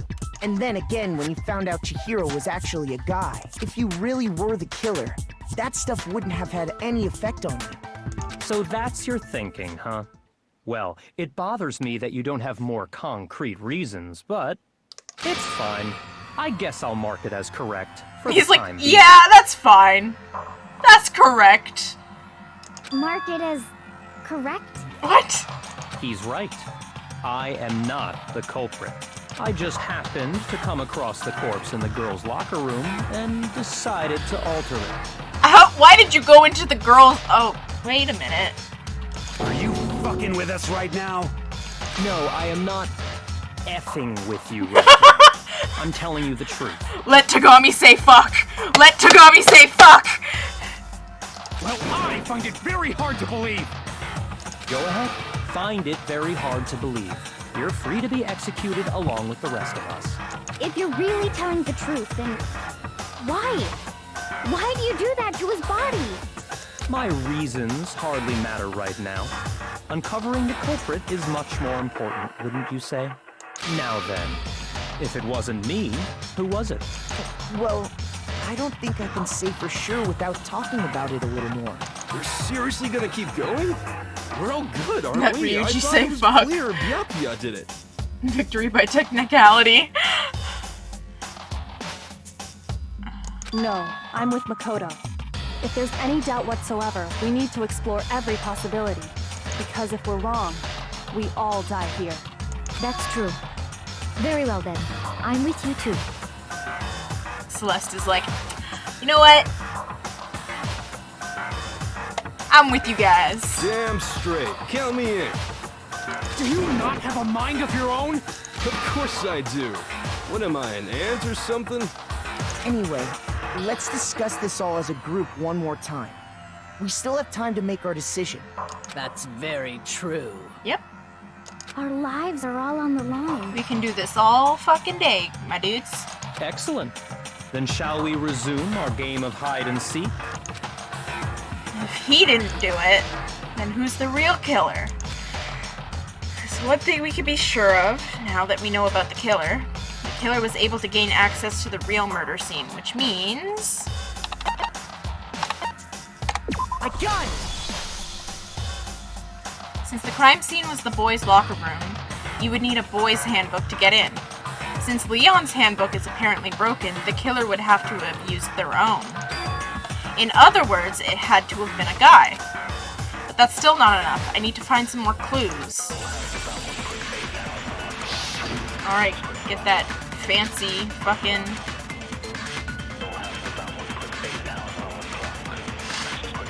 Alright. Isn't there a single clue that might lead us to who did it? Well, clues are one thing, but did nobody get a look at the killer? I'm sure if someone saw the killer, they would have said something by now. Perhaps someone saw the victim at some point. Even that might be enough for now. Yeah. All we need right now is any kind of new info. Nope, that was wrong. I'm a fucking dumbass. Shoot! Isn't there a single clue that might lead us to who did it? Well, clues are one thing, but did nobody get a look at the killer? I got my water. I'm sure if someone saw the killer, they would have said something by now. Perhaps someone saw the victim at some point. Even that might be enough for now. Yeah. All we need right now is any kind of new info. It's over. It's all over. You want to know who saw the victim? The killer. And only the killer. No, that's wrong. That's wrong. I believe someone else did see the victim before he was murdered. What do you think, Celeste? Now that you mention it, yes, I did see him.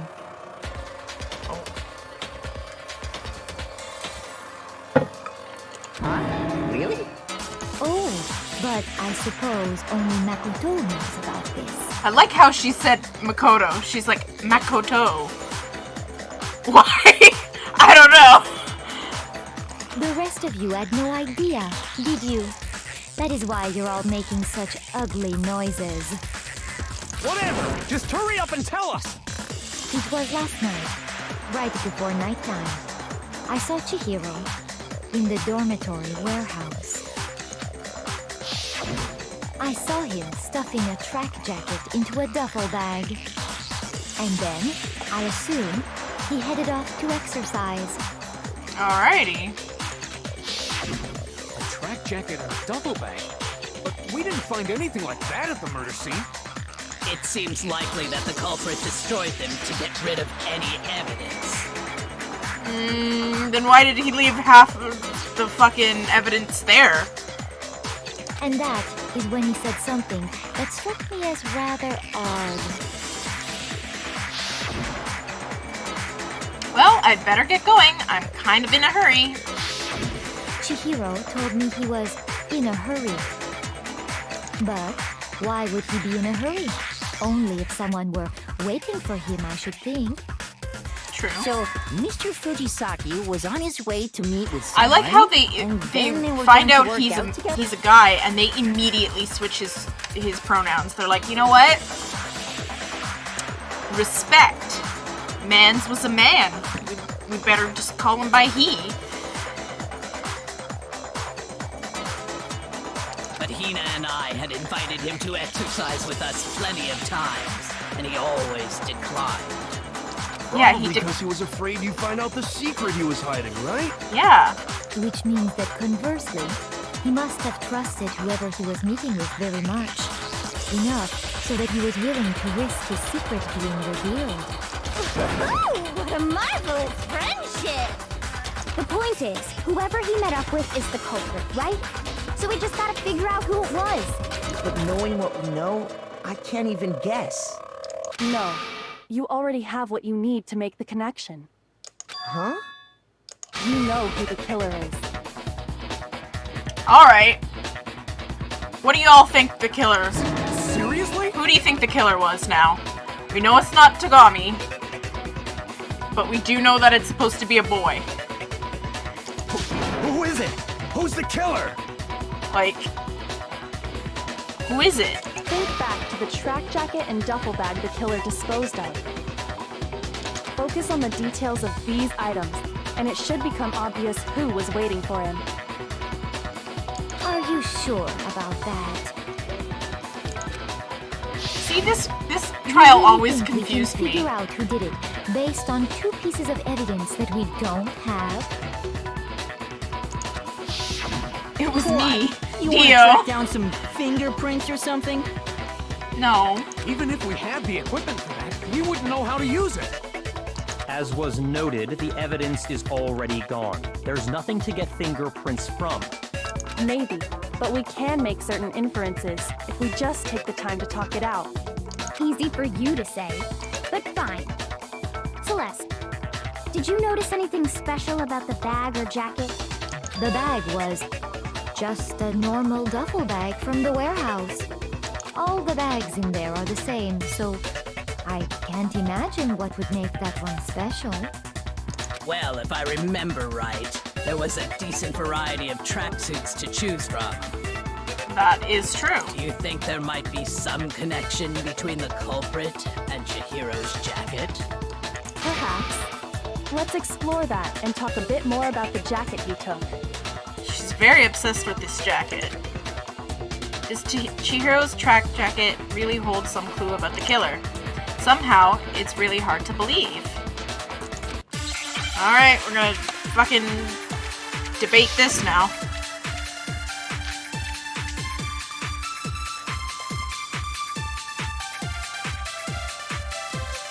First of all, we know where Chihiro was headed. He was on his way to go exercise. Yes. So next we have to ask, why did he choose the specific tracksuit that he did? Yes. What do you mean, the specific tracksuit? I got it! He picked that tracksuit because it matched the one the culprit was wearing. So, what you're saying is, the killer was wearing the same blue tracksuit as him? No, that's wrong. Alright. Hold on a second, Mondo. What did He you had just that say? drip.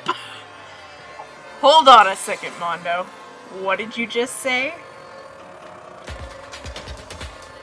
We never mentioned that the tracksuit was blue. Huh? What'd I say? When Celeste testified a few minutes ago, she said...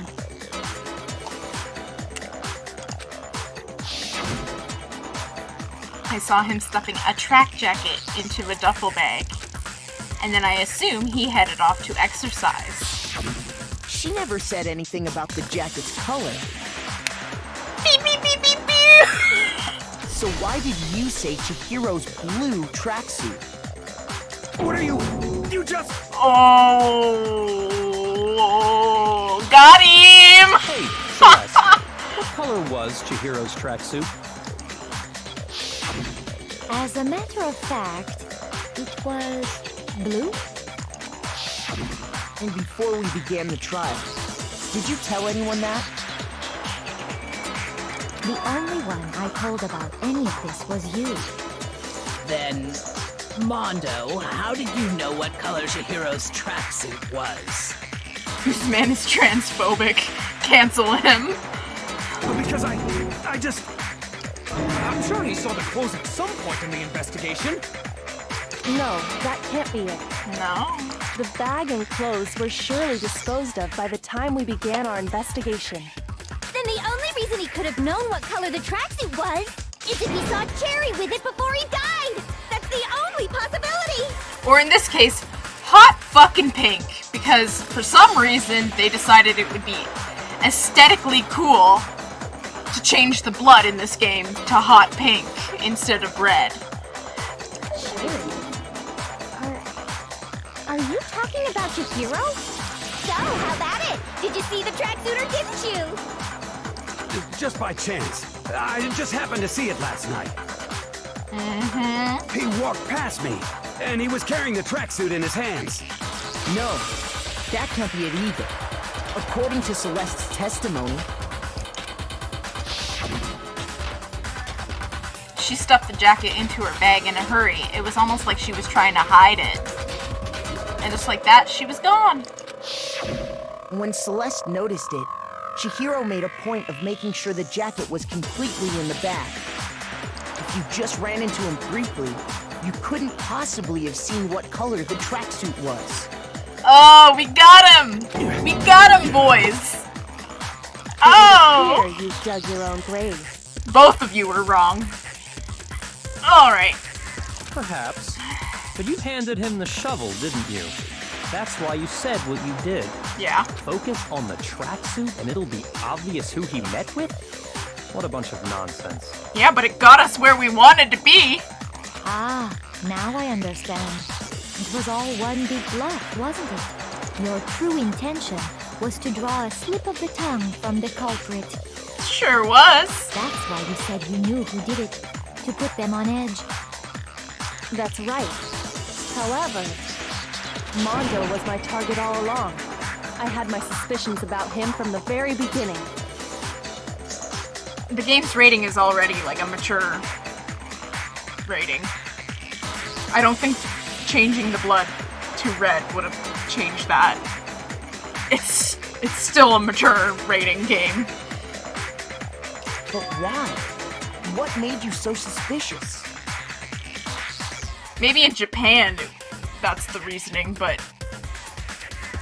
the creator has also just said that he just thought it looked fucking cool. He was like, yeah, pink blood, 'cause it looks cool. That's a good question.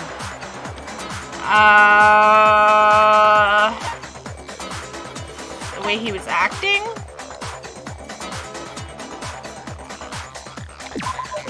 No, that's wrong. There was a certain turning point that tipped me off. Maybe you didn't notice it, Mondo, but you tend to refer to men and women differently. Ah! You only call guys dude. For girls, it's chick. Ah. And after he was killed, you happened to refer to him as dude. Oh. Once I picked up on that, it occurred to me that Mondo knew something we didn't. She's pulling out all of his transphobic tweets from 2009. You notice such a tiny detail? Yeah. That's why she's the ultimate question mark. Because she does this shit. No, I'm not the frightful one.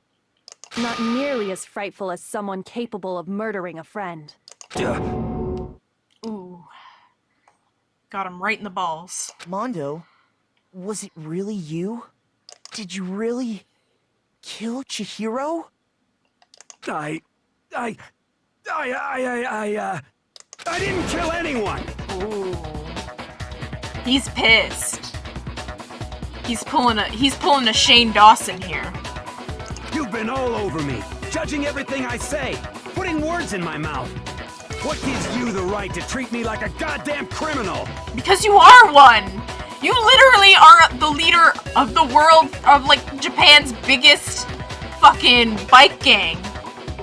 Like, hello? Yeah, he would never do something like that. This is a false accusation. Okay, shut the fuck up, Ishimaru. You're only mad because your boyfriend is being blamed for murder. It's true. My reasoning on that is pretty shaky. It's called being a sociopath. That was fast. Well, this does present us with a problem. It seems we are all out of leads. My time has nearly come. Oh. Do you have something, Hifumi? That's what my little ghost friend is telling me. Little ghost friend? Oh yeah, that reminds me. Hifumi, weren't you telling me you'd found some evidence? Really? What kind of evidence? What kind of evidence we talking here, bud? Actually, you know, now that I'm thinking about it here calmly, it might not be all that relevant. Jeez, does your confidence just get up and walk away? It's fine, man. Just tell us. If you really insist, then... Yes. Tell us. Here it is. What do you have there? It happens to be an e-handbook. I found it laying on the ground, so I scooped it up. You found it on the ground, right? Then it must belong to... Chihiro? We know Chihiro's handbook was missing from the scene of the crime. You've been hitting right? the good. Yes. For a fact. For a fact indeed. I was totally sure I'd found it. Then it must hold some clue about the culprit, right? Well, that's what I was hoping. But it's busted. It won't even turn on. I imagine the culprit broke it to get rid of any evidence after the murder. Okay. Odd. I didn't think the handbooks were quite so fragile. You're right. They're not. Ooh. They're totally waterproof and shock resistant. It would take an awful lot to break one. It would take an awful lot to break one. And yet, this one does appear to be broken, as is Leon's, sitting useless in the main hall. For all your confidence, that is a remarkably high failure rate. That's a straight up burn. She's like, listen, you say your shit works, but hey, we got 2 out of the 15 or whatever that are here. They don't work, so Do you think there might be some kind of mystery in there somewhere? How precisely did the handbooks get broken?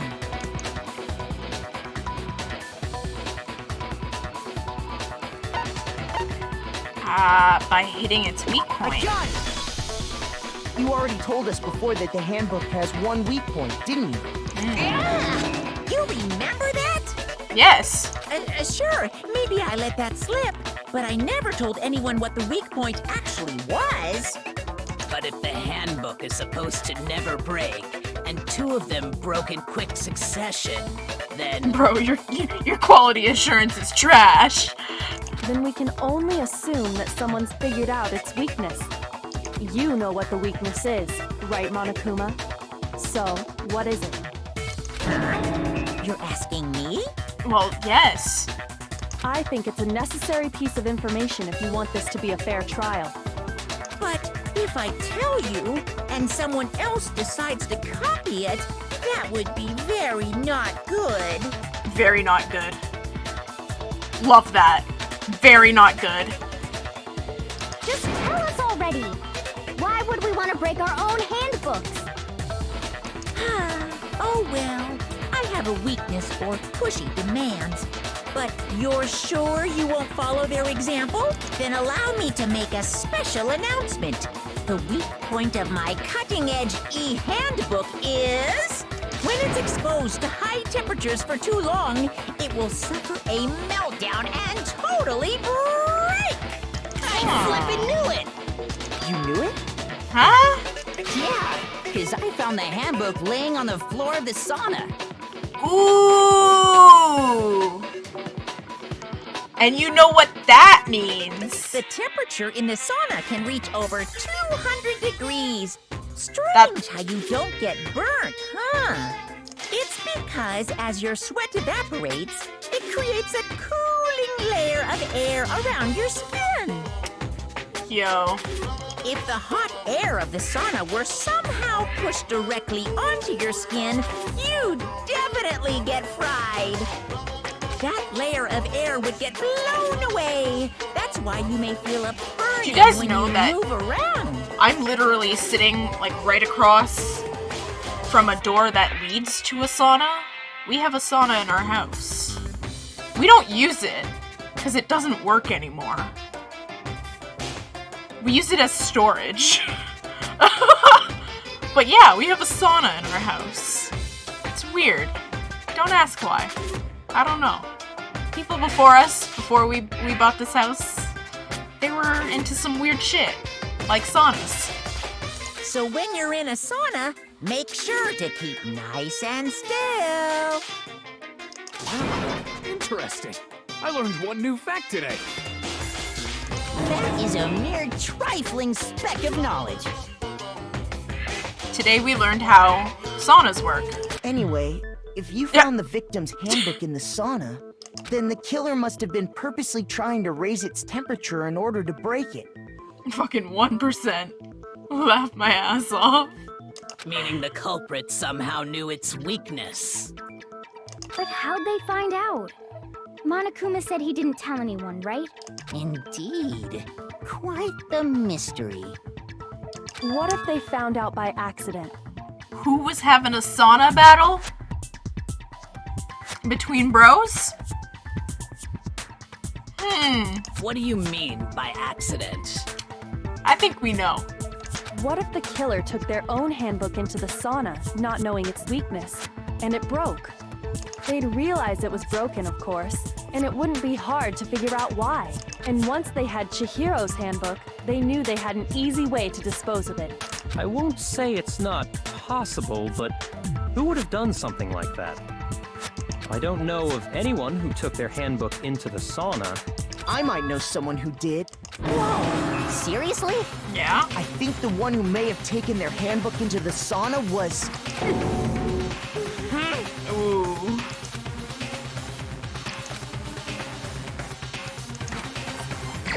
Alright, let's select.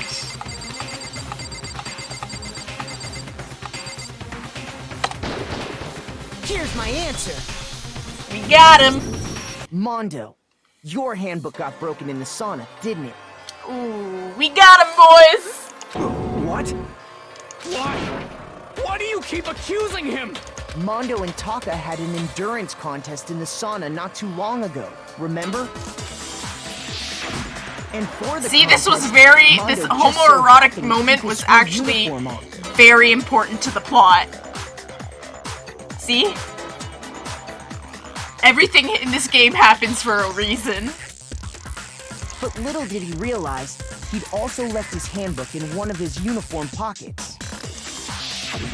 And when it was all over, Mondo discovered that taking your handbook into the sauna could easily destroy it.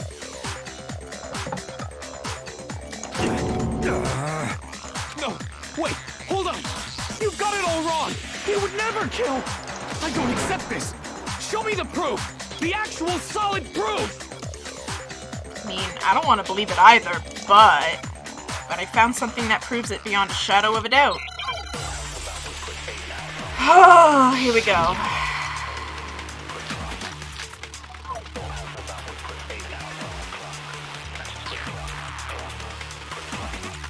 I'm Let's terrible test at Makoto's assertion. If what he says is correct, then Mondo, you broke your own handbook. In other words, if Mondo's handbook is actually broken, then that proves that what Makoto said is right. Well, my goddamn handbook works just fine. Okay. See? Look! Makoto was wrong after all! Mondo wouldn't hurt a fly! Okay.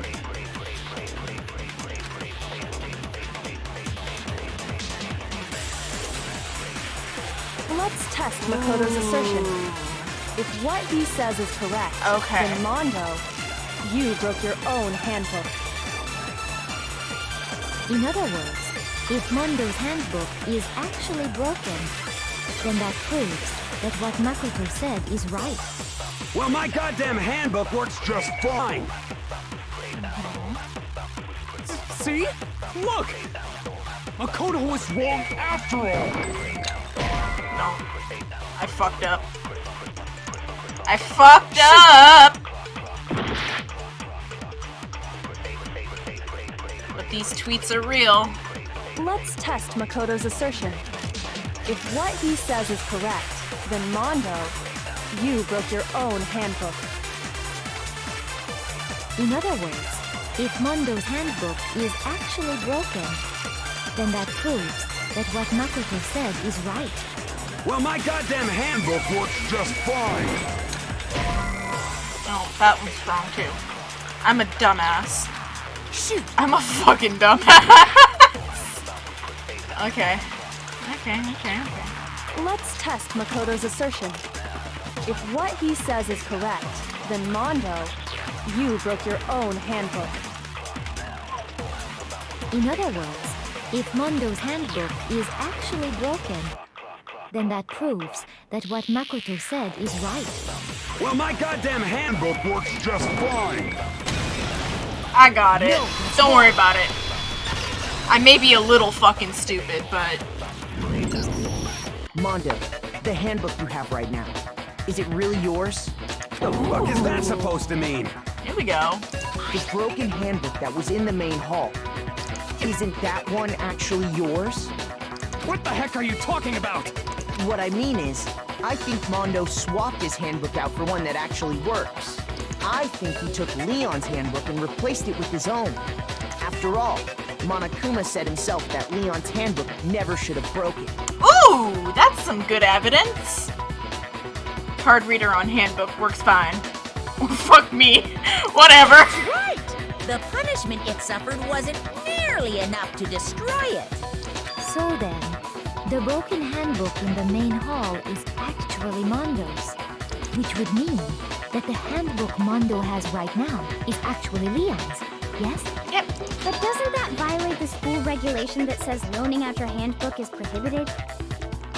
Well, here's how I look at it. There is a rule about loaning your handbook to another student, but if they're dead, they're not a student. Yeah, they're not a student anymore, so you could just steal that one. It's kind of a gray area, I admit. But no worries. If anything, it just makes things more interesting. He's got a point. As such, I decree that exchanging handbooks with a corpse is not a violation of the rules. Well, Mondo, if I'm wrong about this, you're welcome to say so. I'm happy to admit I made a mistake, but... Son of a bitch. Ooh. What's wrong, bro? Pissed. Come on, tell him he's wrong. You are wrong! You have to be wrong! Everything you just said is wrong! You made it all up! Okay, then why don't we look back on this case one more time, from the beginning? That way, everything will become clear, and we'll all see if I was right or wrong. All right. Okay. So. Bam.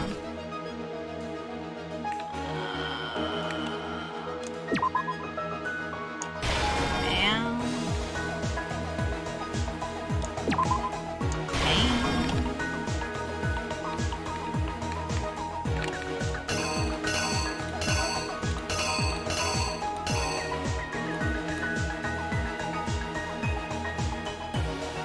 I'm gonna assume that one goes there.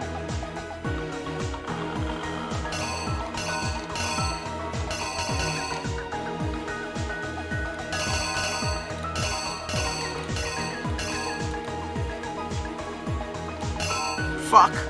I don't know. Let's see what's over here. Oh, you know what? I know what goes there. Bam.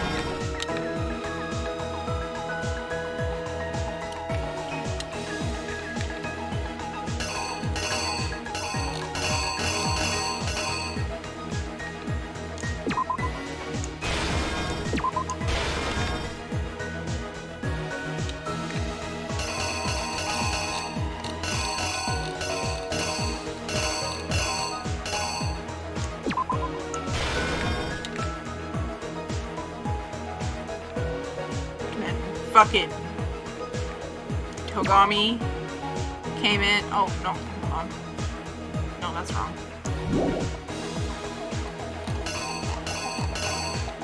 Came in with this shit. Did this bullshit.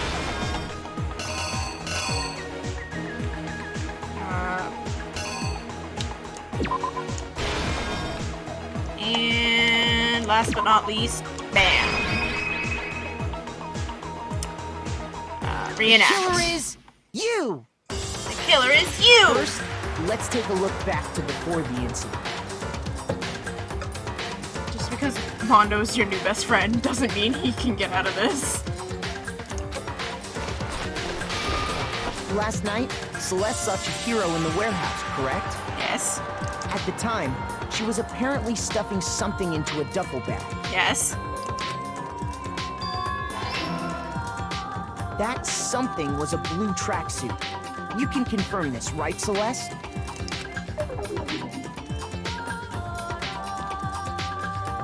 With Act bag 2. in hand, Chihiro headed out, even though it was officially nighttime. I can't believe you're putting a gun to my head and making me buy this. Please! It's on Steam! It's on the Vita! It's on PS4! Go out and get it! It's so good! These games are just so amazing! I love them so much! She made her way to the locker room, specifically the boys' locker room. But how could the victim, who was apparently a girl, access the boys' locker room? It's because she is a he. Because she was How do you really not? a he. How do you not have any of those? Oh, right. You only have. Oh. Which is why he was able to use his own e-handbook to gain entrance to the boys' locker room. Get a fucking Vita. Get a fucking Vita.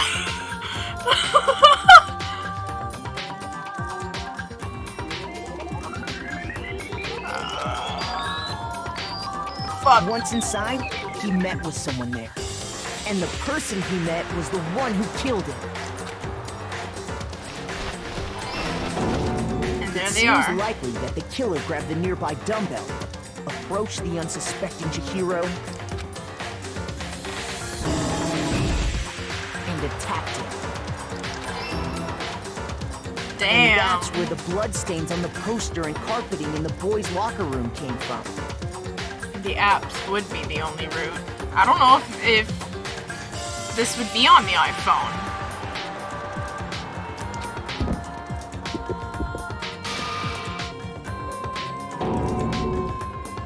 It was likely in the heat of the moment. The body was arranged, but the murder itself felt unplanned. Which is why the killer hurried to try and hide the act. First, pulling up the bloodstained carpet.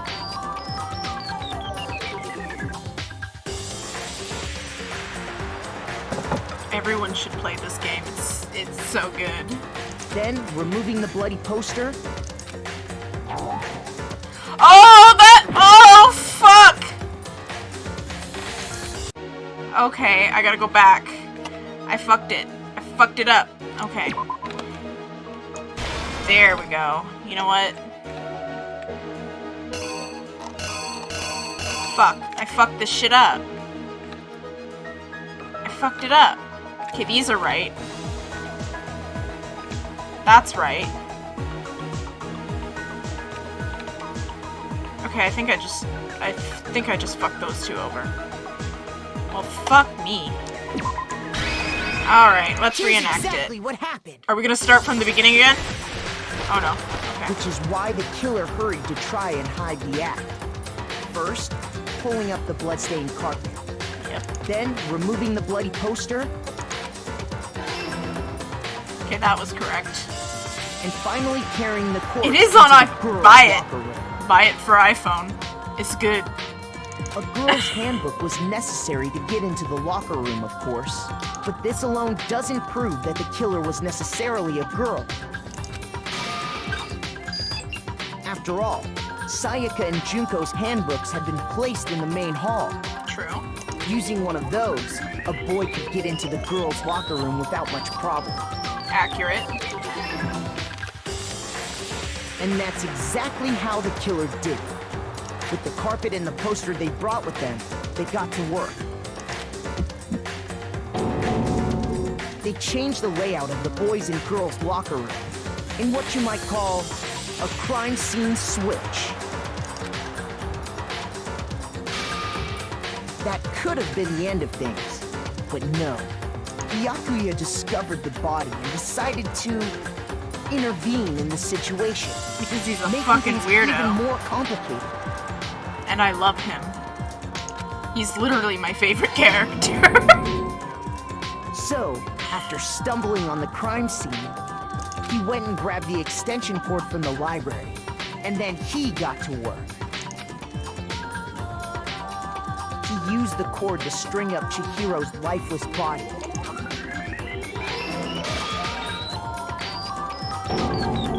Then, using the victim's own blood, he left a grisly message there at the scene of the crime. He wanted to create the illusion that Genocide Jack was responsible for the slaughter. And around the same time that Byakuya was putting together this facade, the killer, having already disposed of Chihiro's bag and other belongings, arrived at the sauna. There, they planned to destroy the last piece of evidence. Chihiro's handbook. And just as the killer expected, the steamy sauna was enough to ruin the electronic gadget. Somehow, the killer knew that the handbook couldn't stand up to the heat of the sauna. Accurate. And the reason they knew that is because the sauna had already wrecked their own handbook. And that's how it all played out. It's corn hair! Mondo Owada. Mondo Owada.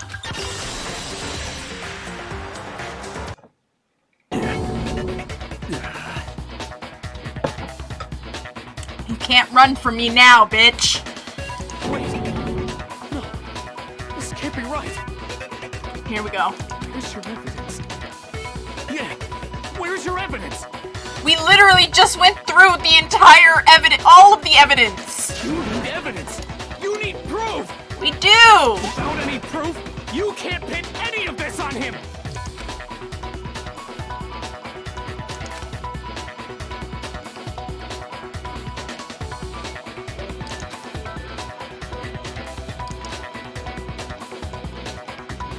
Yes. Because I'm a dumbass. Oh. Fever time and nega time. bullet time paddle, if you press the space key, fever time will activate and the tempo will be forced to its max. At this point, even if you push the buttons at random, you won't miss. So you can push RMB, LBM, RMB, LBM, however you want to destroy the... What the fuck?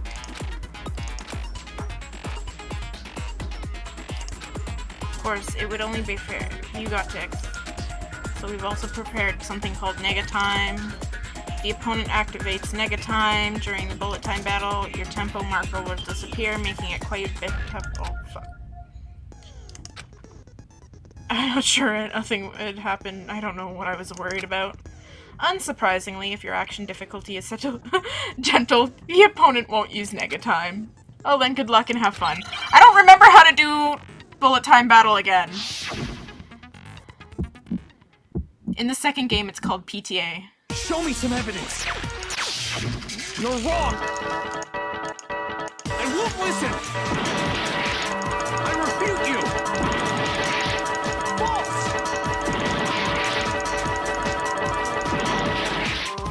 Show me some evidence.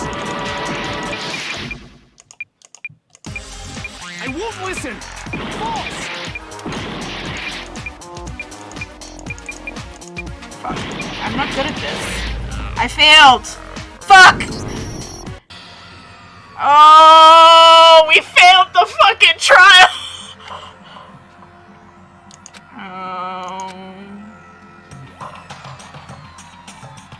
We fucked up.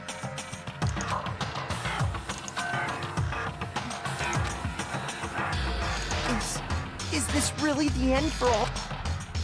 Yes, I want to give it another shot. I refuse to give up yet. Okay, I don't remember how to do this. Alright. Yeah, no, not at all. We've done this already.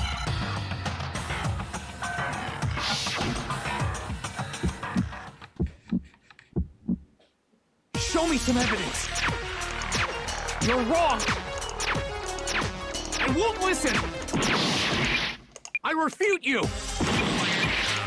False. Show me some evidence. I won't listen. False. Fuck. I refuse to vote. Show me some evidence. You're wrong. I won't listen. I refute you. False.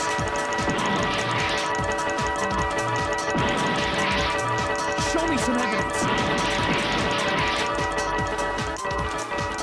I won't listen. False. You're corrupt. I refuse to vote. I'm like... I refute you. I'm failing this. See, I'm failing it. Fuck! I know it's a rhythm game. I'm terrible at rhythm games. Oh, we gotta go through all this again. Okay. Okay. Yeah. We get it. Yes. I refuse to give up yet. Okay. You know what? Maybe I should look at the fucking help bar. Okay, escape.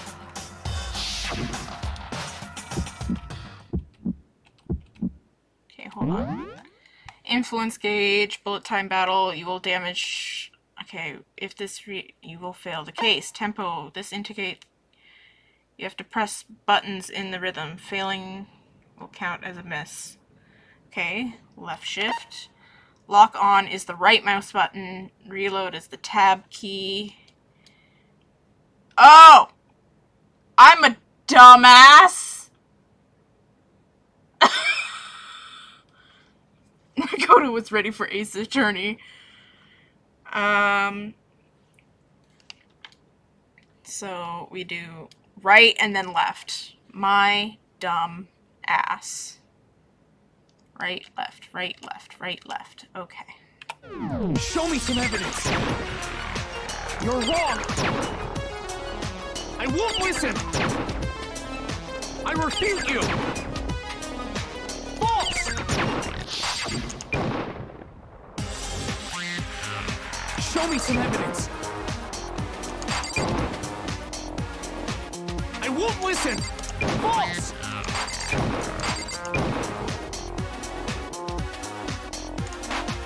I refuse to vote. Show me some evidence.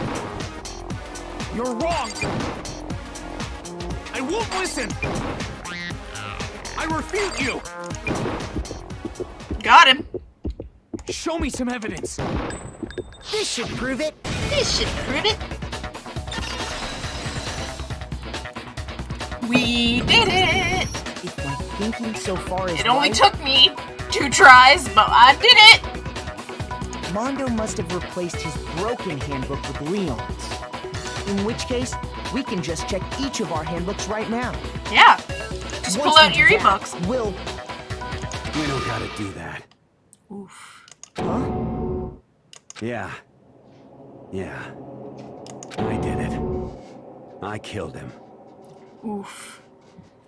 That's twice that Cheeto's fucking... It's downloading! He's downloading it now! If I get one more person to... I did it. I'm probably gonna like fucking... Yeah, see.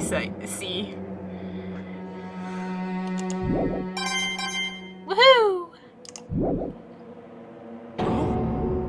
Bro, what are you saying? I got no choice, man. After hearing all that, I gotta just... give up. Go ahead, Monokuma. Get it over with. Oh. Ask for the goddamn verdict. Roger that. Wait! Hold on! No waiting, no holding on. Time for the moment we've all been waiting for. Grab your lever and give it a yank! Who will you elect as the Blackened this time around? Will you make the right choice or the dreadfully wrong one? What's it gonna be? What's it gonna be? Oh. I love the executions. They're so much fun.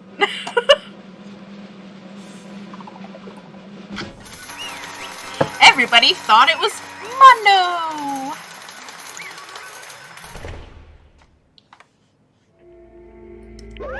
What? Uh-oh. This time it looks like you got it right again! Yes, it is so. The Blackened that killed Chihiro Fujisaki was... Mondo Awada! Unbelievable. In case you're wondering, the vote was not unanimous. Kiyotako chose the wrong answer. You're treading very close to the danger zone, Mr. Ishimaru. You need to be a little more careful. I refuse to believe it. There's no way he could kill someone. Sorry.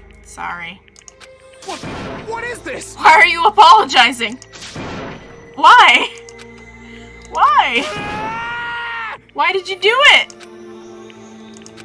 Now then. Well, it looks like Mondo's taken a vow of silence, so allow me to explain on his behalf. Actually... The story of the murder this time is the sad story of 2 men.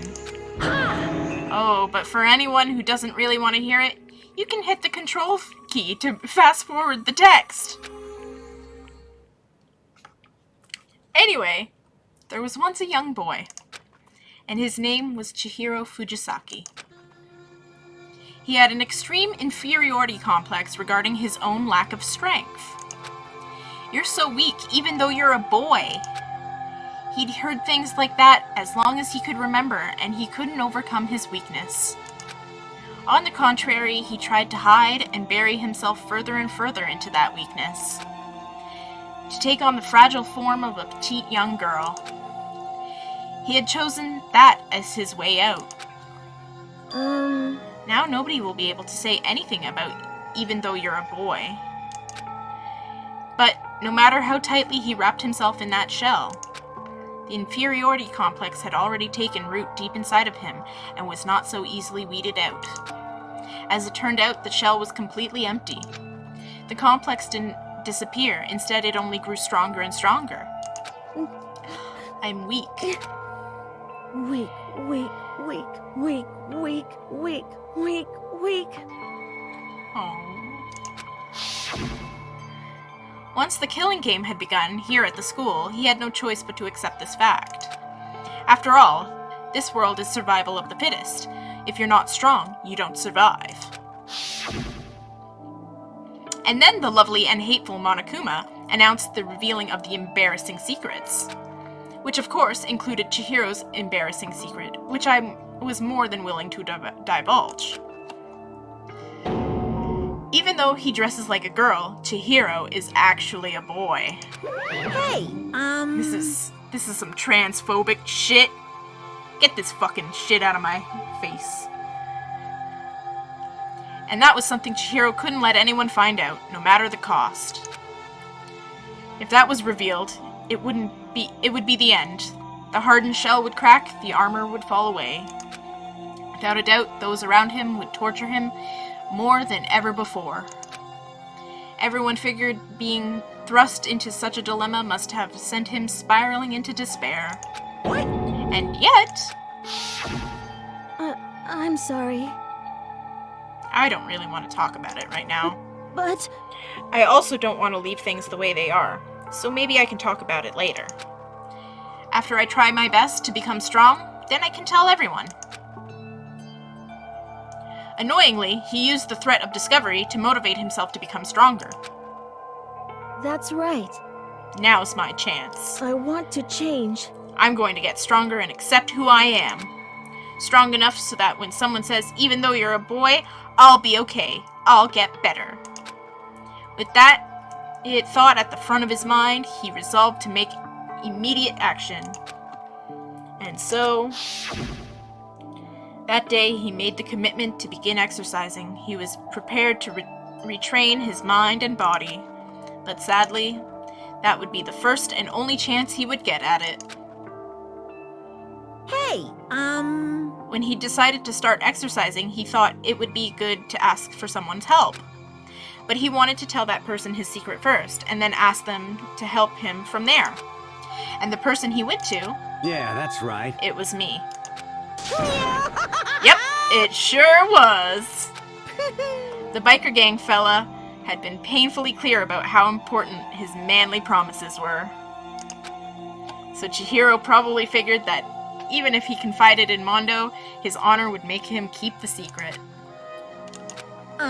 Plus, Mr. Macho Mondo was the very symbol of a strong man that Chihiro had always aspired to. Maybe talking to Mondo about it will help give me some courage. So he went and he asked Mondo to help him become strong. That was his aspiration. And he thought that only with Mondo's support would he ever be able to come close to that. Correct. So then, that must be why Mondo did what he did, to keep the promise he'd made to Chihiro. Huh? Did what he did? You mean, that's why Mondo carried Chihiro from the boys' locker room into the girls' locker room? Indeed. Yes, that's exactly what I mean. Wasn't that to cover up what he'd done? Certainly. That could have been part of it, but I don't think it was the main reason. The real purpose was to keep the promise between men he'd made to Chihiro. But how does moving the body keep his secret? Because if everyone knew he'd been killed in the boys' locker room, then everyone would have been arguing about how she got into the boys' locker room, right? Once that started up, at least a few of us would have immediately begun to suspect his identity, so... he tried to protect Chihiro's secret by putting him in the girls' locker room and stealing his handbook, see? Then, Mondo did all that to keep the promise he'd made to Chihiro, who he'd also killed. Why would he do that? The more I hear you talk, the more I don't understand. I mean, you guys trusted each other, right? So why? Why did you... Because no matter what, I didn't want anyone to know. I knew it. So that's what triggered it, after all. Ooh, we're about to hear what Mondo's secret was. The possibility of having your embarrassing memories and secrets exposed. What is this? That's impossible. Nothing could have been that bad. Something he didn't want anyone to know, even if it meant killing someone? It's impossible. Don't make me repeat How many myself. times must I repeat myself? To judge others by your own standard is the height of folly. Even if you can't comprehend it, he obviously can. That's all there is to it. Well, while we're on the subject, why don't I tell you? That embarrassing memory, that secret he didn't want anyone to know? Hey, You know what Mondo did? He killed his own brother. Oof! That's some big-ass oof right there. Mondo, the ultimate biker gang leader, makes all of the hoodlums and riffraff across the country tremble. But the only reason he had the chance to join a gang in the first place was because of a certain someone. See, look, crazy diamonds! Mondo's older brother name was Daya Owada. Mondo had nothing but respect for him. It was because of Daya that Mondo ever got on a motorcycle. Mondo's brother was his only family growing up. He was the only one Mondo could trust or respect. He wanted to measure up to his big brother, so he imitated him in everything he did. Mondo was the epitome of the starry-eyed kid brother. Meanwhile, the charismatic older brother had put together a local motorcycle gang. And before anyone knew it, it had grown into the biggest biker gang in the country. Daya, the older brother, number 1 in the gang, and his number 2, his younger brother Mondo. In the beginning, everything was peaches and gravy. But when Mondo started to think about how he would have to take over the gang from his older brother someday, his brother's greatness, his reputation, began to gnaw at Mondo's very soul. The kid's gonna take over for Daya, huh? Daya created this gang with his bare hands. Mondo's just along for the ride. Can someone like that really be our leader? All that'll do is make the gang look bad. Almost every day, Mondo heard the gossip and whispers of other members of the gang. The delinquent pompadour. Which is why... I gotta get stronger. Stronger than Daya. Just one time. No matter what, I gotta win. Don't fuck with me. I don't care what it takes, I gotta come out on top. And on the night of his amazing brother's retirement ceremony, Mondo challenged him to a street race. But during the race, tragedy struck. The kid brother pushed ahead and with reckless abandon, eager for victory, and dashed into oncoming traffic. But suddenly...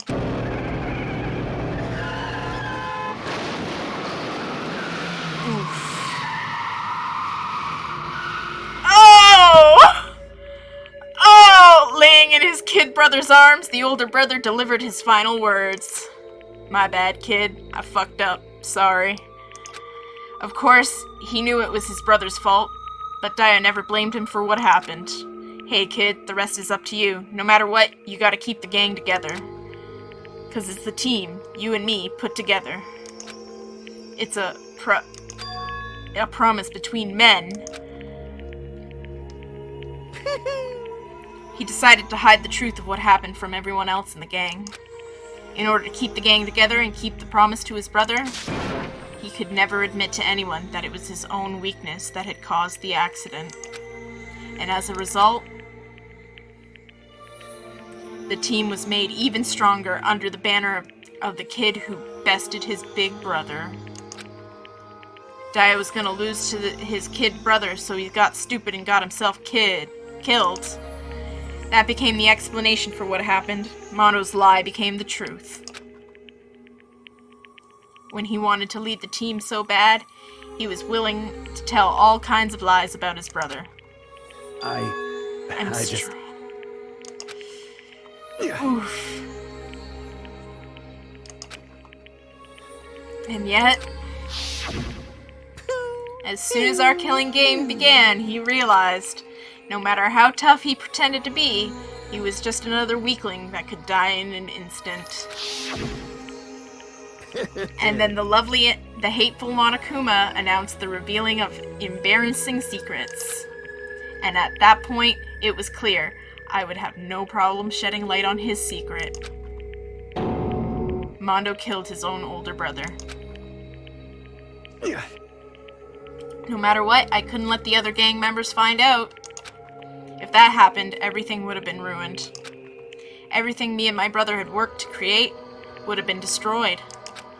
His death, all the guilt I'd been carrying around, it all would have been for nothing. So that's why Mondo, after I saw what Monokuma had on me, my head filled up with a kind of fuzzy uneasiness and just started swirling around. I'd never felt anything like it before. I didn't know what to do about it. I wasn't sure what to think or say, but after a while, that fuzzy uneasiness turned itself into a rock-hard lump of anxiety way down in my stomach. It was right around then that Chihiro asked me to start working out with him. And right there, he told me a secret. Seriously? Jesus! I'm sorry. Yeah, I'm sorry I lied to you. But why? Why now? Why are you telling me this all of a sudden? Huh? Huh? Because, I mean, you kept that secret all this time, right? If anyone found out, you would... But... You're right, but... I want to change. I want to change. I wrap myself in lies. I'm weak. I want to destroy that version of me forever. His words were like a knife in my gut. Uh-oh. Uh-oh. I felt like he was exposing the lie I'd been living myself. I have to change. I don't want to be weak anymore. You're so strong. It can't hurt you, right? Whatever secret Monokuma might tell us? You piece of... So what? You're saying I should just say it? What? You're saying if I really am, I should just be able to tell everyone my secret? Huh? Huh? I was jealous. I was jealous of Chihiro's strength. He had the strength to face his own weakness, to try and overcome it. It was the kind of strength I've never had. So I was jealous of him. And that jealousy broke me. What? Are you making fun of me? I'm strong. Are you fucking with me right now? No. I'm not making fun of you. You really are strong, Mondo. I felt like I could hear something starting to creak. Something inside my head.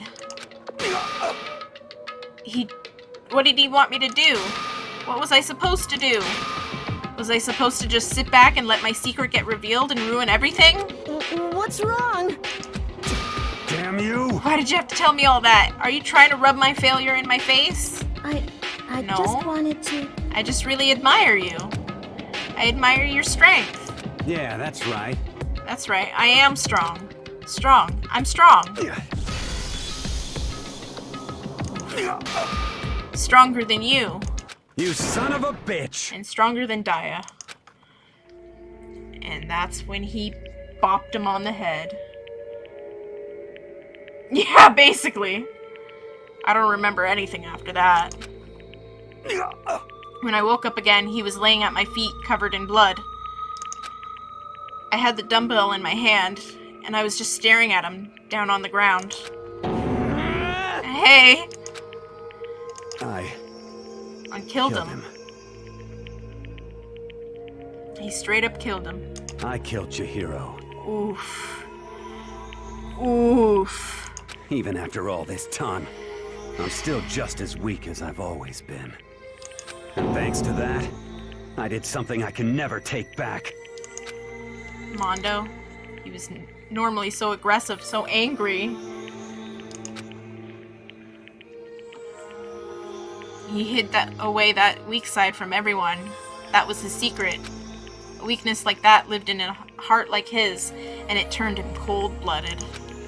God damn it.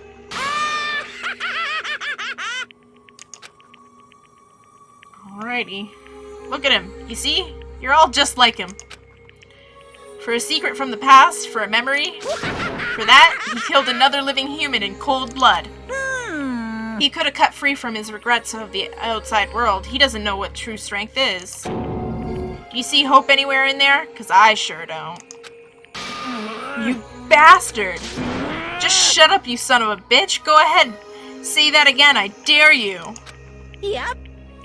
Okay, I'll say it as many times as I want. It's what I want to say, but... unfortunately, I can't do that right now because the time for punishing is fast approaching. Punishing? It can't be. You mean execution? Well, that's what I promised you, right? The blackened that disturbs the peace will be punished. Ridiculous. Hold on. Now then. I prepared a very special punishment. There's a very special punishment for Mondo Iwata, the ultimate biker gang leader. No, wait. Let's give it everything we've got. It's punishment time. It's my favorite time. I'm gonna get copyrighted on fucking YouTube. Sorry, man. Oof. I couldn't keep the promise we made. From one man to another.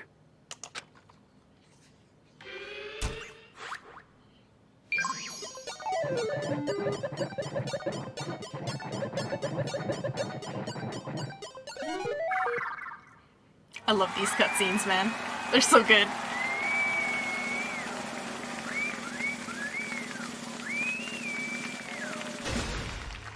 There he is.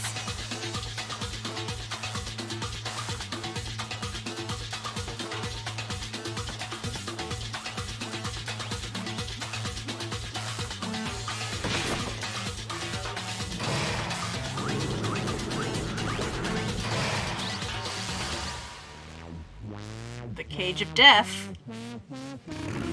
Here we go.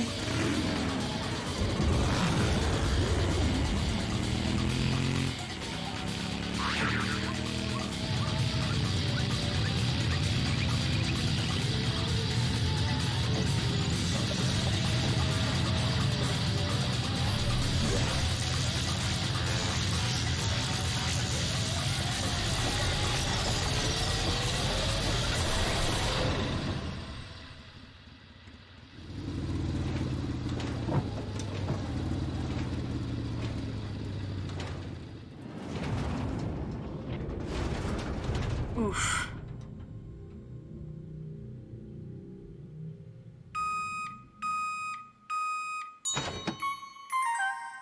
He's butter now.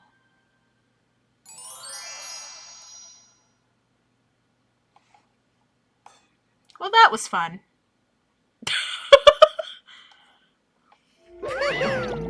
Laugh at death and your own soul will forever be at peace.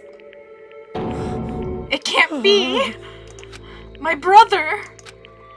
Another murder and another execution. I want to feel again. Everyone's lives are taken so lightly here. I feel like I might be going mad.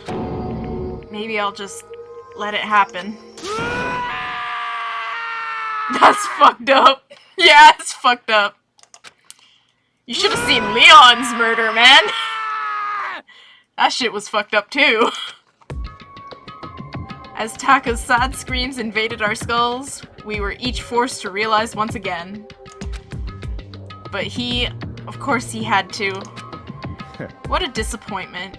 This is the end of the game? Excuse me? What is this? You're completely insane, you know that? A game? One of our friends is dead, do you realize that?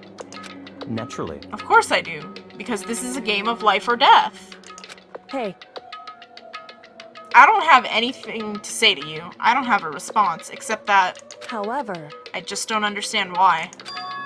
Why did you go out of your way to disguise Mondo's crime? What? Why? The fucking pancakes with them too. Isn't it obvious? Because it's made things more interesting.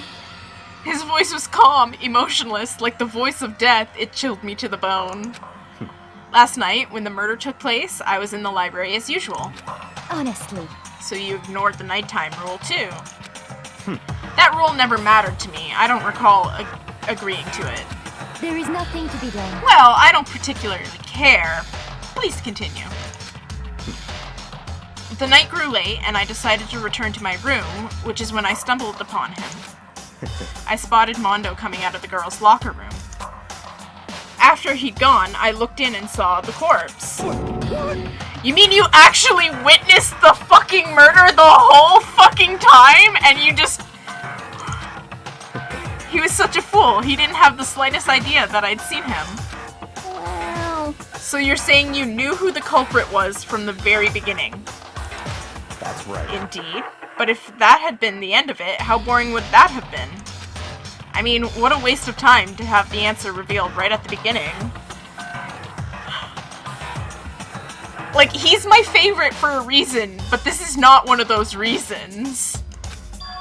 Which is why I decided to lend a little helping hand. I thought it would liven things up. Like, you did all that to liven things up? I see. Like, so after hearing about Genocide Jack from Toko, you decided to use that to create the fake murder scene. But damn, man, if we hadn't figured out who really done it, you would have been dead too, right? Well, obviously, I would have revealed the truth before it reached that point. Of course. He turned to look me in the eye. I could feel his sharp eyes piercing into me. Thanks to a certain remarkable someone, it never did, and I was able to perform an interesting experiment. Once I do decide to become blackened, I now know who I'll have to watch out for. What? Correct. Oh, so that was your reasoning. I feel like an ass already. Basically, this whole trial is basically just Togami wanted to play Sherlock. Are you satisfied? Indeed. Yes, we're done listening to your story. Moving on. Hey. There's something I'd like to ask Monokuma. What's this? Oh, I'm up next. You like to perform these elaborate executions each time, correct? My question is, why?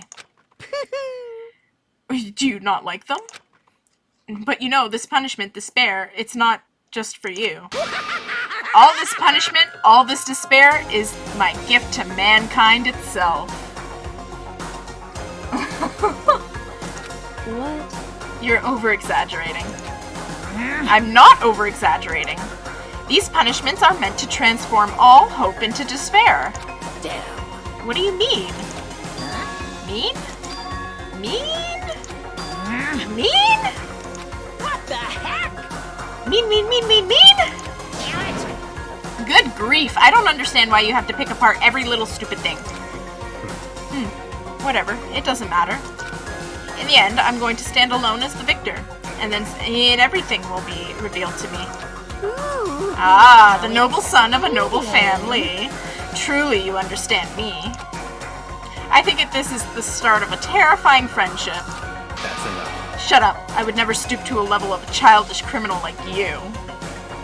RKO Togami. Let me just say this. After I have achieved complete victory, you're up next. I'm gonna find you and kill you. Understand? In the name of my family. In the name of the Togami family, for which victory is a foregone conclusion. You're getting all riled up. Ooh, so cool. It's like you're the main character of the video game or something. No trash mob for you. I swear, whatever it takes, I will kill you. Temper, temper. Sounds like someone needs a nap.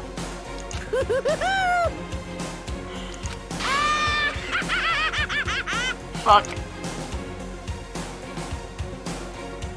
Monokuma's laughter peeled across the courtroom, and the curtain closed on the case of Chihiro and Mondo. But I knew that wasn't the end. The killing game would still continue, because the mastermind wouldn't let it end. For those of us who were still alive, our worst fear and despair kept on multiplying. It was the kind of despair that felt like a blind puppy in hell had more of a future than us.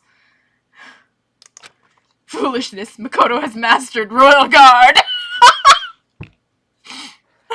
All of our courage, our effort, our friendship, it felt like it amounted to nothing at all. It was the worst kind of despair. Good luck trying to kill him. Anyway, like I was saying. Ooh, we got some spicy tea here. What the heck's going on here, my friends? This is a pretty good spot. Yeah, a really good spot. Anyway, isn't it amazing how that girl went and killed someone before things even had a chance to get boring? Ooh. Are we talking about Sayaka here? Once things really get moving, it'll be like a roller coaster. There won't be any stopping it. Fear and despair charge forward at a speed nothing can hope to match. But I must admit, I'm disappointed. I went to all the pain and effort of making you part of the group, and you couldn't play your part. You do remember you were supposed to make the first move, right? Well, no biggie. Nothing we can do about it now. So just do your best to make things more exciting from now on, okay? After all, that's what everyone wants to see. Ooh. We got a traitor among us. There's one thing I'd like to ask you. As long as you don't want to know my measurements, fire away. Who is it? The 16th high school student, I mean. Ooh, there's a 16th? Bruh. My, you really took me by surprise. I mean, I knew there. this. I've played the game, but... I know I said you could ask anything, but... Super denied, ultra denied, demonic denied! Because you see, that's my ace in the hole. And nobody be dumb enough to reveal that, right? No matter how close they were to their friends.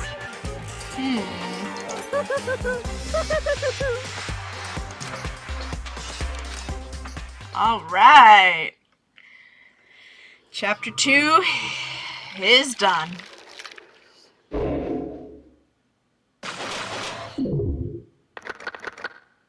So now we're down to 10 students.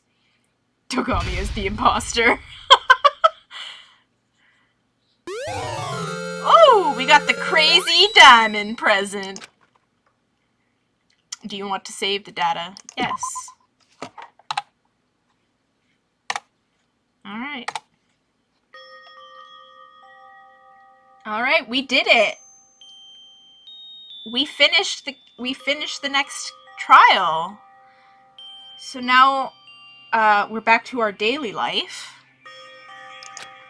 We'll see. Sniff. Somebody's going like that. I can't believe I just did that. Sniff, sniff. Oh! Oh! No, I shouldn't cry.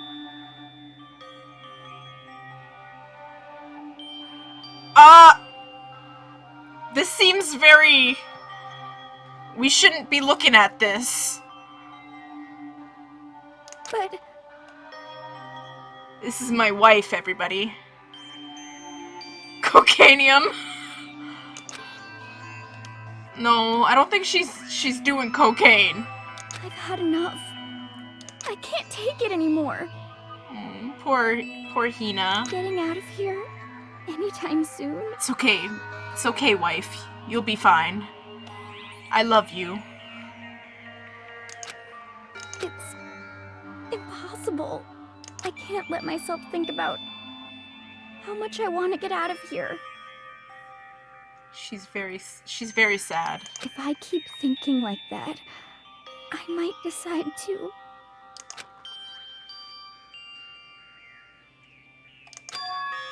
Donuts! I need to eat some donuts. That'll cheer me up. Glazed donuts, twisty donuts, jelly donuts, cream-filled donut holes, malasadas. We shouldn't be looking at, but we will continue to do so for views. Yes! okay? Oh god of donuts, I'm praying for a wonderful encounter. Let's all pray for the god of donuts. Oh. I'm sorry. Please forgive me for breaking the nighttime rule. Aw. But right now, for me, donuts are absolutely necessary. The fuck was that? Huh? Yeah, you and me both, huh?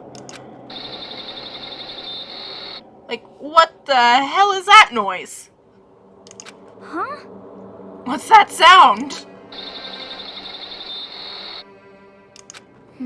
Sounds like it's coming from the bathhouse. But...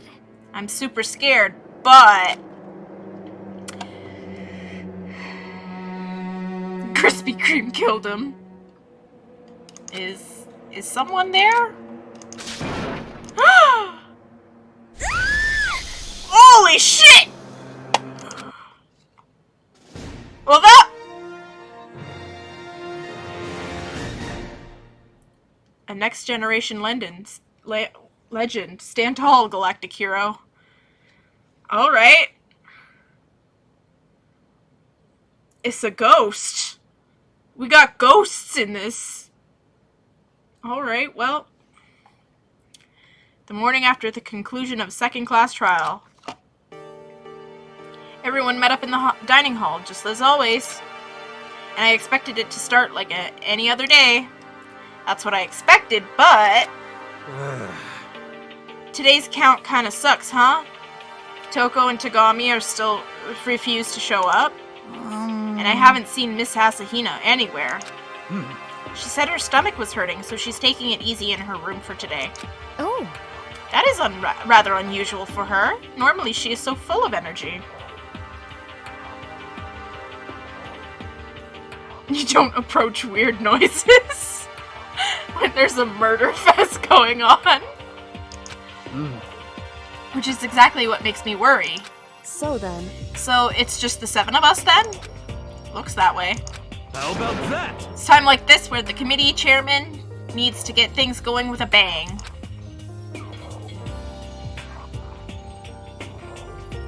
You okay? You okay, Ishimaru? Impossible. Or not?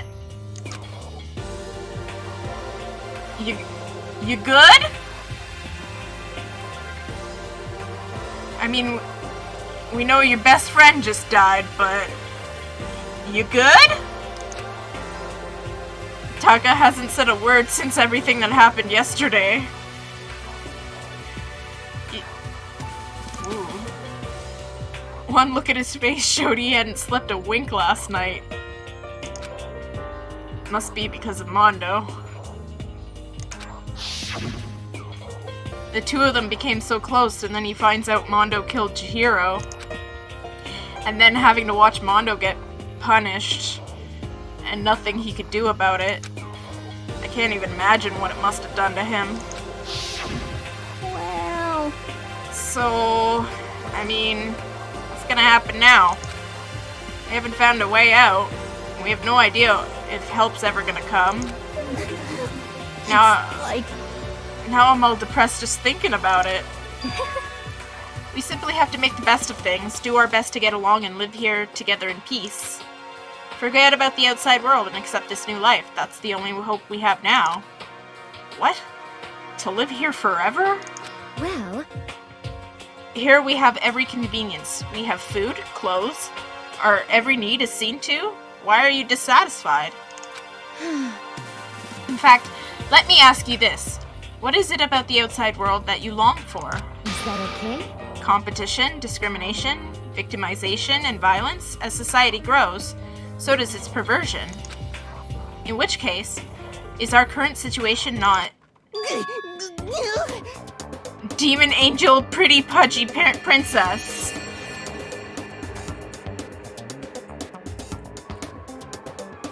There's more than enough girls and guys. I'm dissatisfied because of murder! Huh? Huh? Here we go! Meggie, the drill shop owner, the bunny-eared Amazon, cat girl, dog boy, Robo Justice, the Galactic King, and... What I mean is, there's no 2D here. There is nothing to be done. The mastermind puts such a base desire to their advantage, bending you to their will. You know? Okay, well, anyways, since Taka's like catatonic, as the oldest one here, I'm officially stepping up to take the lead. I fucking forgot. Hagakure's like 21, as opposed to everybody else who's like 16. Because he failed high school like 3 times. He's like, yeah, I failed a couple of grades, but, you know. So, we're all gonna work together and spend the rest of the day searching the school. Searching? I'm right? Well, I mean, since the class trial is over and all, Perhaps. there should be new places for us to investigate. Yeah, that's the ticket. And maybe we'll find some kind of clue this time. Well then. Then once we're done eating, let's split up and begin looking around. Do you have any problem with that, Celeste? There may be a discovery waiting for us, which may further enrich our lives here. No, the point is to look for clues. And just as we were starting to come together, she barged in and ruined the conversation. You called for me, so I appeared. Well, she's here! Nobody called for you. What the? How come it's Genocide Jill and not Toko? Yes! God, this place is just amazing. Finally a place I can just be my murderous self. Which is why I've decided to stop holding back and spread my wings. No more hiding in a cave for me. Plus, I have another battle to fight. The whole killer with a split personality thing is so overdone. I gotta destroy that stereotype. You SOB! I'll fight all day and all night to murder those totally slanderless cliches. I said that way too wrong. But you are a killer with a split personality. If she weren't here, my chances of survival would go up at least 10%. Make your own anime. I mean, he is the ultimate doujinshi. He makes hentai. So, he can make his own anime. Come on, you gotta back me up here. Even if the biggest stars need the little people to hold them up. Yeah, we're gonna be hearing a lot of Genocide Jill for the rest of the fucking game. So good luck with that. Well, whatever else we do today, first we should eat. We can't do anything on an empty stomach. You're right, let's hurry up and eat so we can just start our investigation. They're like, oh yeah, we live with a serial killer now. Let's just accept that. Continue eating our breakfast, it's fine. Like, they're not even fazed by it. They're like, yeah, sure, whatever. Like, Jill's more interesting than Toko. She is. She actually is. So we're forced to eat breakfast with a murderer. And after our much-needed but very annoying meal, we set to work looking around the school.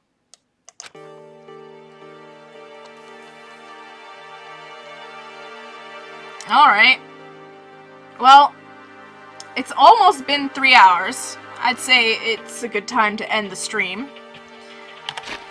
I'm gonna save. I'll just do that one, because, you know.